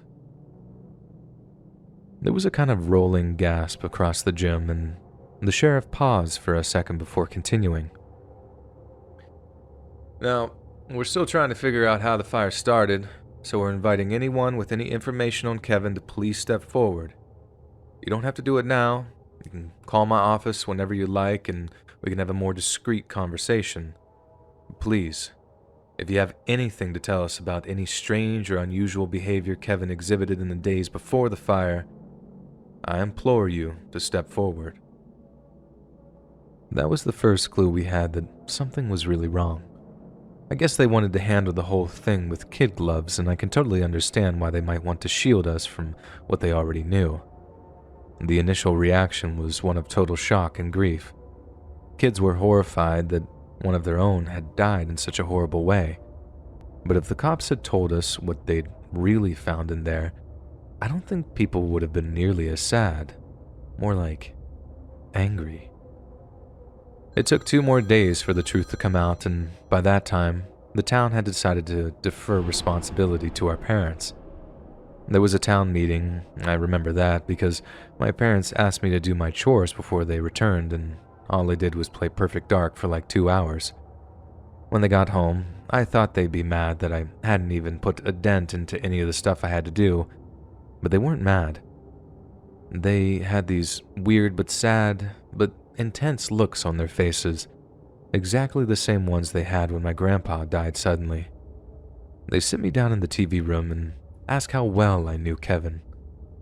I tell them not much, that I had Spanish class with him, but that we never talked. They then start asking me a bunch of other questions, if Kevin ever got mad at me, if I liked him, stuff like that. In the end, I just straight up told them it was obvious they knew something about Kevin, and that I'd rather they just told me that it was him taking his own life or something because I was old enough to handle the truth. Turns out, I was not old enough to handle the truth. Kevin hadn't taken his own life. He'd accidentally blown himself up trying to make a bomb. Apparently, he wanted to test his method out by making a test model. But as he was putting it together, he somehow detonated the thing and made it enough of a bang to kill him before setting his garage on fire. At first, it had looked like he might have just been a firebug, like a pyromaniac, and he was just screwing around with an accelerant or something. That's why it took a few days for the cops to be sure of what happened. They had to go over the burned-out garage and go through Kevin's stuff to try and work out why he did it.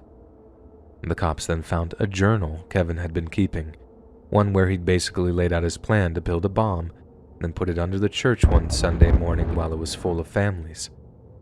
The cops wouldn't say exactly what the rest of the journal consisted of, only that it made for highly disturbing reading, and that there were several references to the Columbine massacre of the year before. Mom was crying by the end of the talk, and Dad was the most shaken up I'd ever seen him. That kid wanted to kill almost the entire town, and let me tell you, if he'd hit the church around the upcoming Veterans Day service, he'd have killed like 90% of the people in our town, all in one fiery blast. And the most I ever got for an explanation was just, the kid wanted to hurt people, or he wasn't right. No one really bullied the kid or gave him a hard time, he was just crazy, I guess.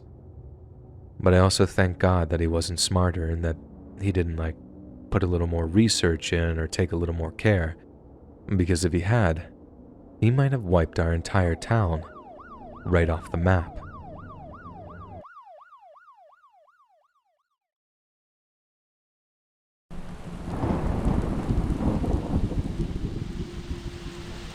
Since mid-July of 2021, China's Henan province had been affected by a prolonged period of heavy rainfall.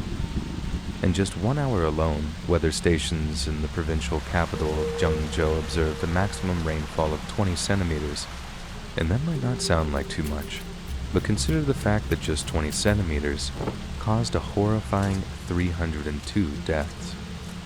The flooding has affected a whopping 9.3 million people, and with over 800,000 of them requiring emergency evacuation. Naturally, there are hundreds of thousands of tragic and terrifying stories that have come out of Henan in the past few months, but arguably none quite as horrifying as those that emerged from the floods of July 20th.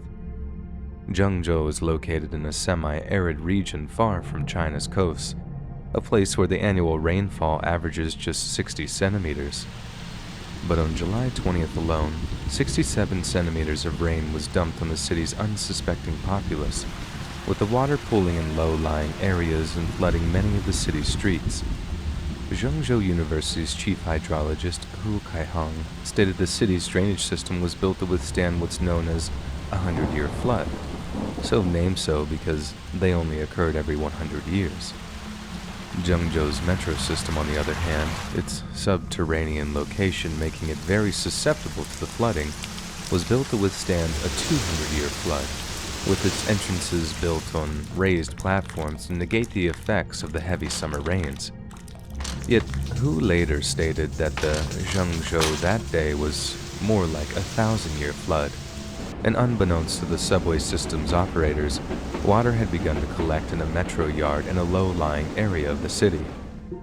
Around 6 p.m. that evening, commuters traveling to the Zhengzhou subway system were well aware of the heavy rain that had been falling, but had already been assured that the system was essentially flood-proof. Yet when all the system's trains suddenly ground to a halt, most of which did so in the network of tunnels, its passengers began to suspect that the system wasn't as flood-proof as they'd been told. Some believed it was simply a temporary fault on the line, and that the trains would resume service in due course. But after an extended period of time went by, the passengers began to grow concerned. By 6:10 p.m., just over 500 passengers were trapped underground, 500 passengers who noticed that water had begun to pool on the tracks outside their windows. They must have known that the suspension of service was connected to some kind of leak, but none could have expected how dire the situation was about to get, or the horror that would unfold as a result. Slowly but surely, over the course of the next hour or so, the water levels outside the subway trains grew higher and higher. Cell phone videos of the incident illustrate the elevating levels of concern, as anxious humming grows into a crescendo of terrified cries when the waterline reaches the windows of the train's sliding doors. By that point, water had begun to leak into the train carriages themselves, and terrified passengers found themselves having to stand on the seats in order to avoid the still rising waters. By the point that it became too hard to breathe in the train carriages, the passengers knew they had to fight for their lives, and they began to break out of the trains and swim for safety. Many described the terror that they felt as they swam harder and faster than ever before, dreading the moment the water line slipped over their heads and only a lungful of oxygen would separate them from a painful death by drowning. We can only imagine their relief as they emerged at the metro system's various stations, wading their way through waist and chest-high waters as the sheer scale of the disaster became evident to them. Elsewhere in the central Chinese city, almost 100 children had to be rescued from a flooded nursery school, with Chinese state media airing footage of them being floated out in plastic tubs given to them by rescue workers. The first affiliated hospital of Zhengzhou also briefly lost power at one point, which naturally made dealing with the flood casualties extremely difficult. However, Chinese authorities were quick to add that power was restored to the hospital within just a few hours, and that the blackout didn't contribute to any of the deaths that day. The floods were such a catastrophe that an entire battalion of the Chinese People's Liberation Army was mobilized after a 20-meter breach emerged in the Luoyang city dam. PLA High Command was apparently told that the dam could collapse at any time, and if it had, it's estimated that the breach would cause tens of thousands of flood-related deaths. Thankfully, the dam held. But for a while, Chinese social media was aflame with horrifying statuses posted by terrified flood victims. "We don't know how to swim. The whole village is about to be washed away," one person wrote, as the ruination of entire families was documented, each in less than 140 characters. Out of the 500 passengers that were trapped underground that evening, it seems a miracle that only 12 people lost their lives. But those are 12 poor souls who still should be with us today. And although we can argue back and forth on the cause of such dramatic rainfall, questions must be asked when the integrity of the city's public transport system fails so spectacularly and with such fatal results. We can only hope that the lessons of the Zhengzhou subway floods will be learned, and in 1,000 years, when the next apocalyptic rainstorm comes around, we'll be much more prepared to deal with it.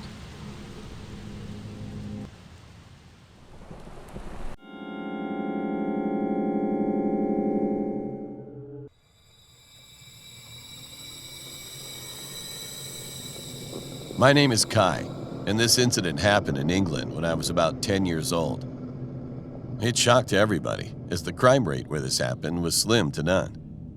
Anyways, let's get into the story. It was a snowy December day, about 1 or 2 days until the Christmas break, so everybody was getting hyper. We didn't really do any work, so me and my 5 friends were talking and whatnot. But then my teacher, Mrs. J, got a text from the principal that a maniac entered the school with a machete, hoping to get some kills. Even though we really didn't do lockdown drills, we were smarter than your run-of-the-mill year 6s, so we quickly turned off the lights, closed the windows, and locked the doors, and armed ourselves with sharp pencils. And I mean very sharp pencils. We were all sitting in the dark waiting for the lockdown to end, but unluckily for us, it didn't. Around 10 minutes into the lockdown, we heard the screams of a woman, a loud stomping near the stairs, and she was singing, "Die, die, die. I'll stab you till you die. Die, die, die. I hope you don't survive." At this point, at least half of the class was crying, and the rest of us were barely keeping it together. At around 15 minutes into the lockdown, the mentally unstable woman stomped up the stairs. This was bad news, as we were the closest upstairs classroom to the stairs. And at this point, Mrs. J passed out. So we were fucked. As we were the closest upstairs classroom to the stairs, the woman tried to smash the door's window so she could attempt to kill the 23 kids. The other 7 were absent. without an adult to protect them. To our horror, she succeeded, and she managed to unlock the door from the outside, and she was now in the room.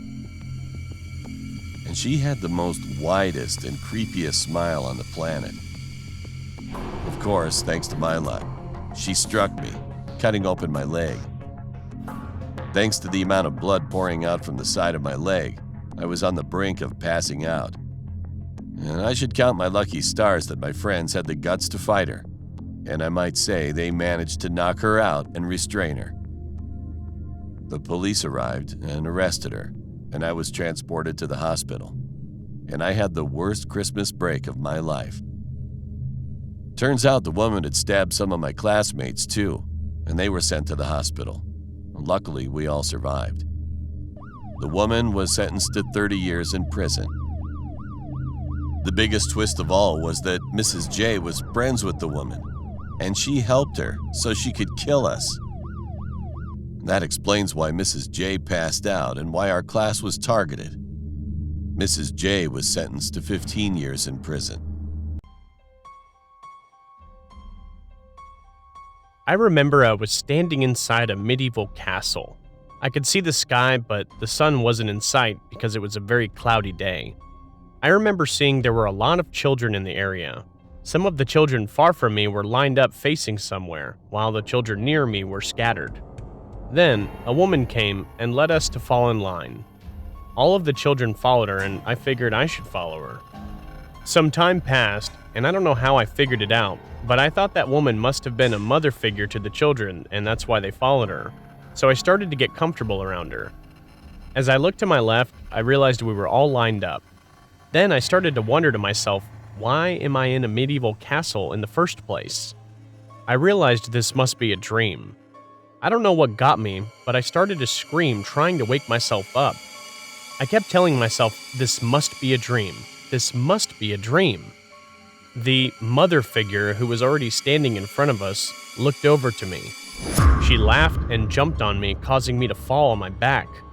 I remember the children circled around me while the woman was standing above me. I looked at her and told her, "You're not real. This is a dream." She looked at me as if she was shocked that I figured out this was not real.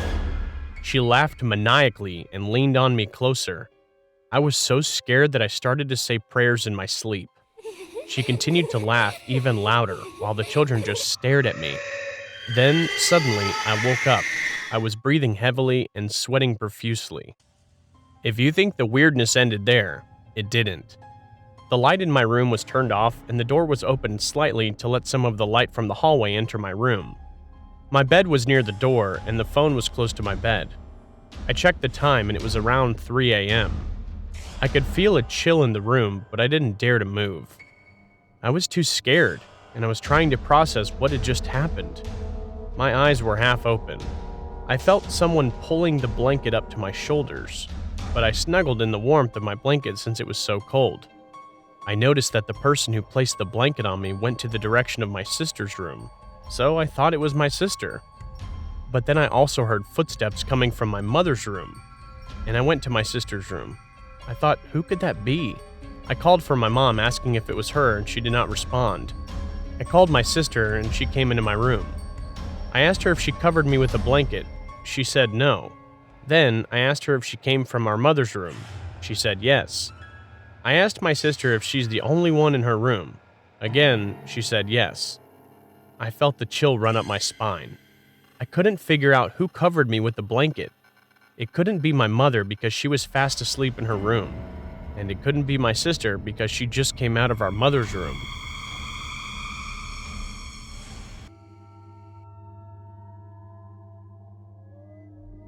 My name is Justina, and this story happened at my friend's house. It was finally the day. I was going to my best friend's house for a sleepover. Her name is Christina, and she had a really cute small dog. She was already standing in front of the house waiting for me. When I came to see her, she rushed to open the door so we can watch TikTok and play video games all night. We were the type of girls who would eat popcorn, watch scary movies, and play video games. It was around 11 p.m., and we were bored, so Christina said, "Want to play hide and seek in the dark?" I wasn't really sure because I'm pretty scared after watching so many scary movies, but I said yes so she wouldn't be sad. Okay, I said, I'll go hide and you start counting to 20. I started to count. 1, 2, 3. Time passes by. 9, 10, 11. I opened my eyes a bit just to see if I can see her, but then I had to stop counting because I had a feeling that something was behind the bed. I couldn't really see it, but it looked really dark. I was kind of naive at the time, and I wanted to look behind the bed to see what was there. I was so close to it, and I could almost see its face. But then Christina shouted, "Hey, why did you stop counting? What happened?" No, everything's fine," I said. I was just thinking about something. I lied to her so she wouldn't be scared. I didn't know I did a big mistake by talking so loudly. The thing turned her head at me, and she was covered in blood. I saw she was eating Christina's dog. I screamed so loudly, and Christina rushed to the bedroom. When she came, she screamed too because she saw her dead dog. The creature was already gone, and I wanted to tell her what I saw, but right at that time, a glass fell from the kitchen table. It was so loud in that quiet house. We both screamed and ran into the kitchen so fast, we almost fell down the stairs. We turned on the lights in the kitchen, and we saw the broken glass. We were so terrified that we hid under the sofa. Christina was under the sofa already, and I was coming behind her. But suddenly, all the cabinets in the kitchen opened, and we both screamed and ran under the sofa. 5 minutes later, we saw some shadows of someone. We thought it might be Christina's parents, so we started to feel better. But the creature came, and we suddenly saw its legs. Christina was about to scream again, so I quickly covered her mouth with my hand. The lights were on, so I could finally see its legs. They were really dark and slimy. It was summertime, so we always left the door to the garden open. The creature stood in the middle of the kitchen for 3 minutes and went to the garden and ran away. We were under the sofa for another 10 minutes, and then we slowly got out from under it.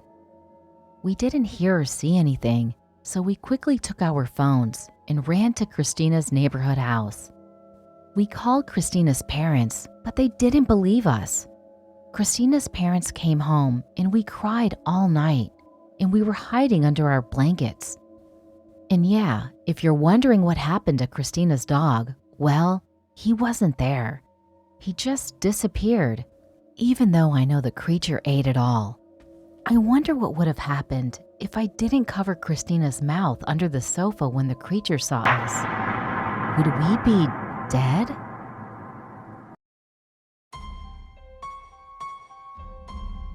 My name is Maggie. This is about a dream I had when I was around 6 years old.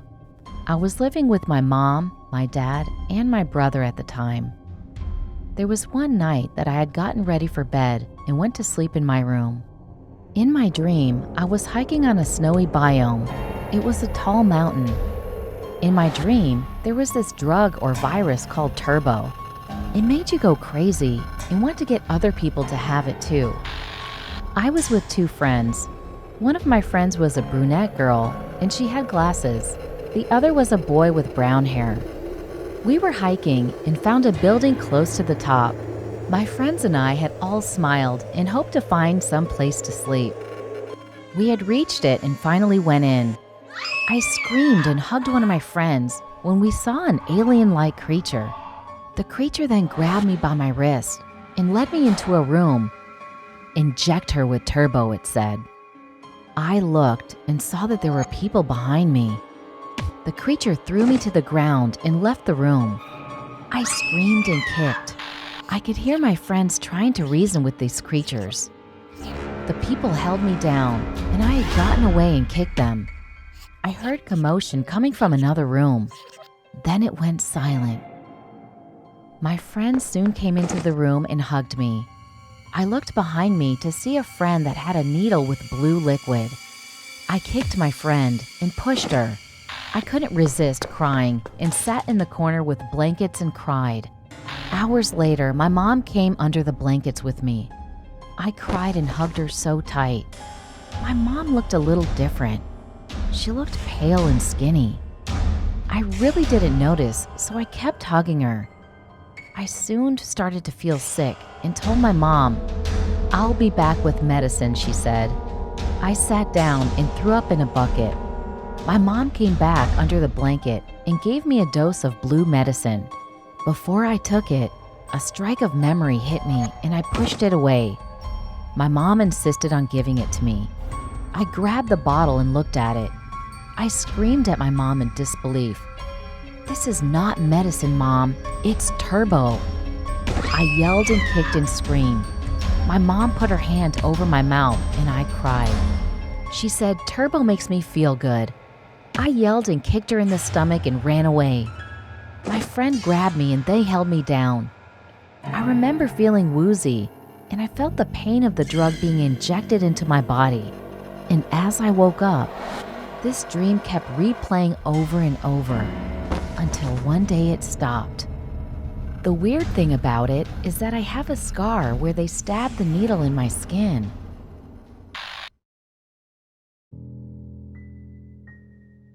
The very first night of my job as a pizza delivery guy turned out to be something that you would only expect to happen in movies.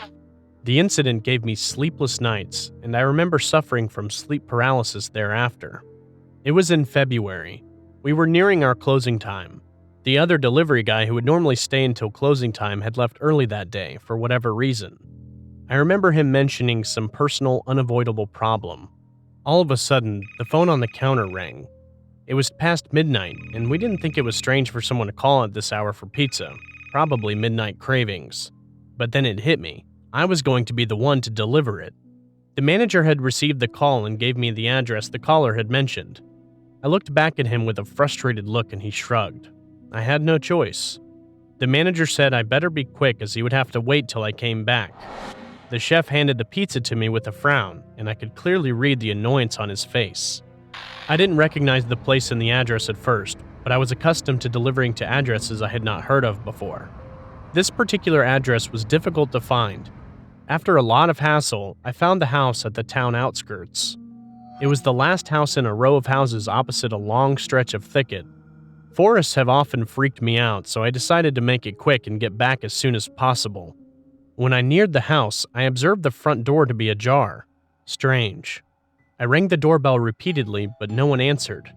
Suddenly, a gust of wind threw open the front door even more, and I was able to make out the interiors of the drawing room. Brightly lit with all the lights on and completely empty. I entered anyway and called out for someone. No sound but a low, pleasant music playing from the cassette player on the cabinet beside me. It was so eerily silent with that music in the background that I started freaking out. I could hear my own breathing. Only then, from behind the door in the far corner, did I hear a sound. I headed towards that room. Shouldn't have. When I opened the door, I was expecting the caller, but I got the nightmare of my life. It was a person, all right, but dead. Almost. The corpse was lying on the bed in a pool of blood. Its abdomen was tore open and the eyes directly looking at me.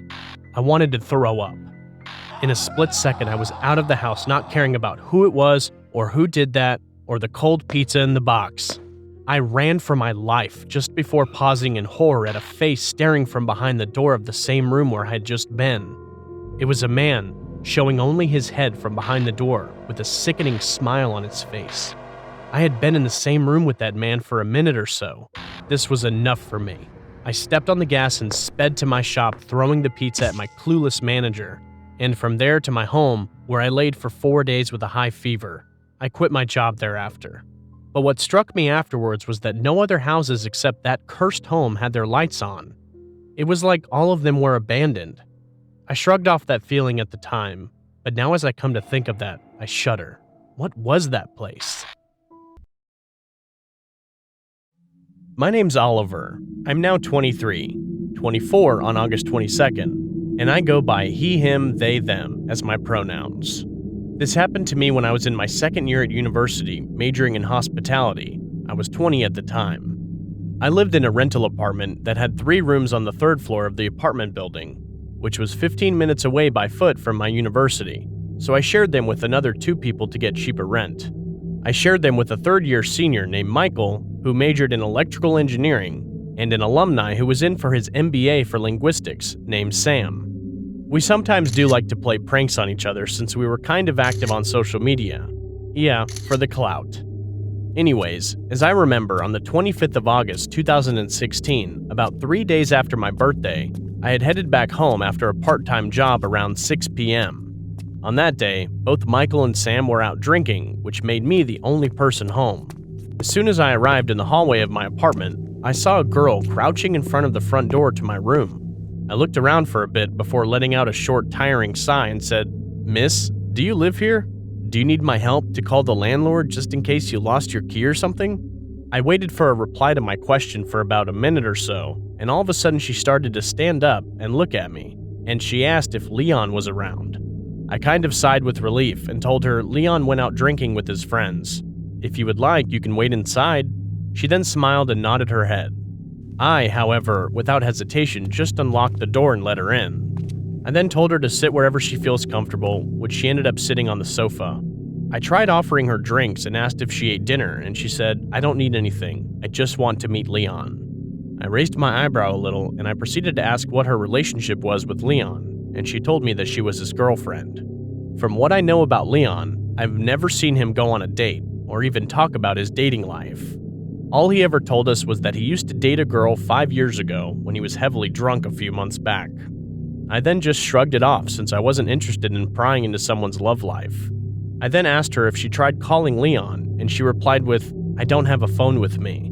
I then raised my eyebrows again with a questioning face. I mean, it's 2016. Anyone her age owns a smartphone at least. I then just grabbed my phone out of my pocket and offered it to her to use it to call Leon, but she refused and said, "I think I'll just wait." I then said, "Are you sure? They'll be pretty late. Maybe leave a text?" But she replied with, "No, I said I'll wait," sternly. So I let out a sigh and said, "Look, lady, I'm tired, but if you insist on waiting, at least text him." I then waited for her to reply, and all she did was turn to the left side and stare out the window. I soon then just gave up and told her I'll be going for a quick shower. I brought my phone along to the shower and texted Leon about his girlfriend, and then I hopped into the shower. About 25 to 30 minutes later, I received a call from Leon. I was done with my shower and putting on my shirt and shorts, and I answered his phone call with him saying, "Hey, read your text. Is this some kind of half-assed prank? I'm not dating anyone currently." I replied to him, "I feel like I'm being pranked here. She insisted on waiting for you. She told me she's your girlfriend." He then asked me what her name was, which I never got to ask her. Then he asked me to describe her. I told him that she has long brownish hair with brown eyes, probably about 5'2", wearing a dark blue sweatshirt too big for her, with a pair of jeans and black sneakers. Soon after hearing that, Leon stayed quiet for about 5 minutes. I asked him, "What's wrong, crazy ex-girlfriend?" while chuckling. He then said something I didn't expect to hear. "Ollie, that girl, she sounds like she was my girlfriend from 5 years ago. She died from jumping off her family's apartment building." I stayed in silence in shock. Sweat started breaking out. He then said, "Just don't do or say anything to her. I'll be back in a few minutes, but don't hang up." I then could hear him running through the phone. I, on the other hand, didn't believe him, thinking it might be a prank. I went out of the bathroom with my hair still kind of wet, and there I saw her standing on the rail of the balcony while saying, "I'm never good enough for him," while tears were running down her face. Upon seeing this, I threw my phone down and ran close to the balcony entrance and told her to come inside desperately. She only turned her face toward me and smiled and said, "He will never find happiness," and jumped off. I screamed while trying to grab her, but only missed. I closed my eyes in fear, then opened my eyes to look down and see nothing. That girl who jumped off was nowhere to be found. Soon after that, Leon arrived, panting, and he saw me on the balcony and walked towards me and asked where she was. I told him what happened. He sighed in relief and told me that he's been seeing her in his dreams, and sometimes would see a silhouette of her from time to time. It was probably because he kept that dark blue sweatshirt she had wore when she jumped off, which originally belonged to Leon.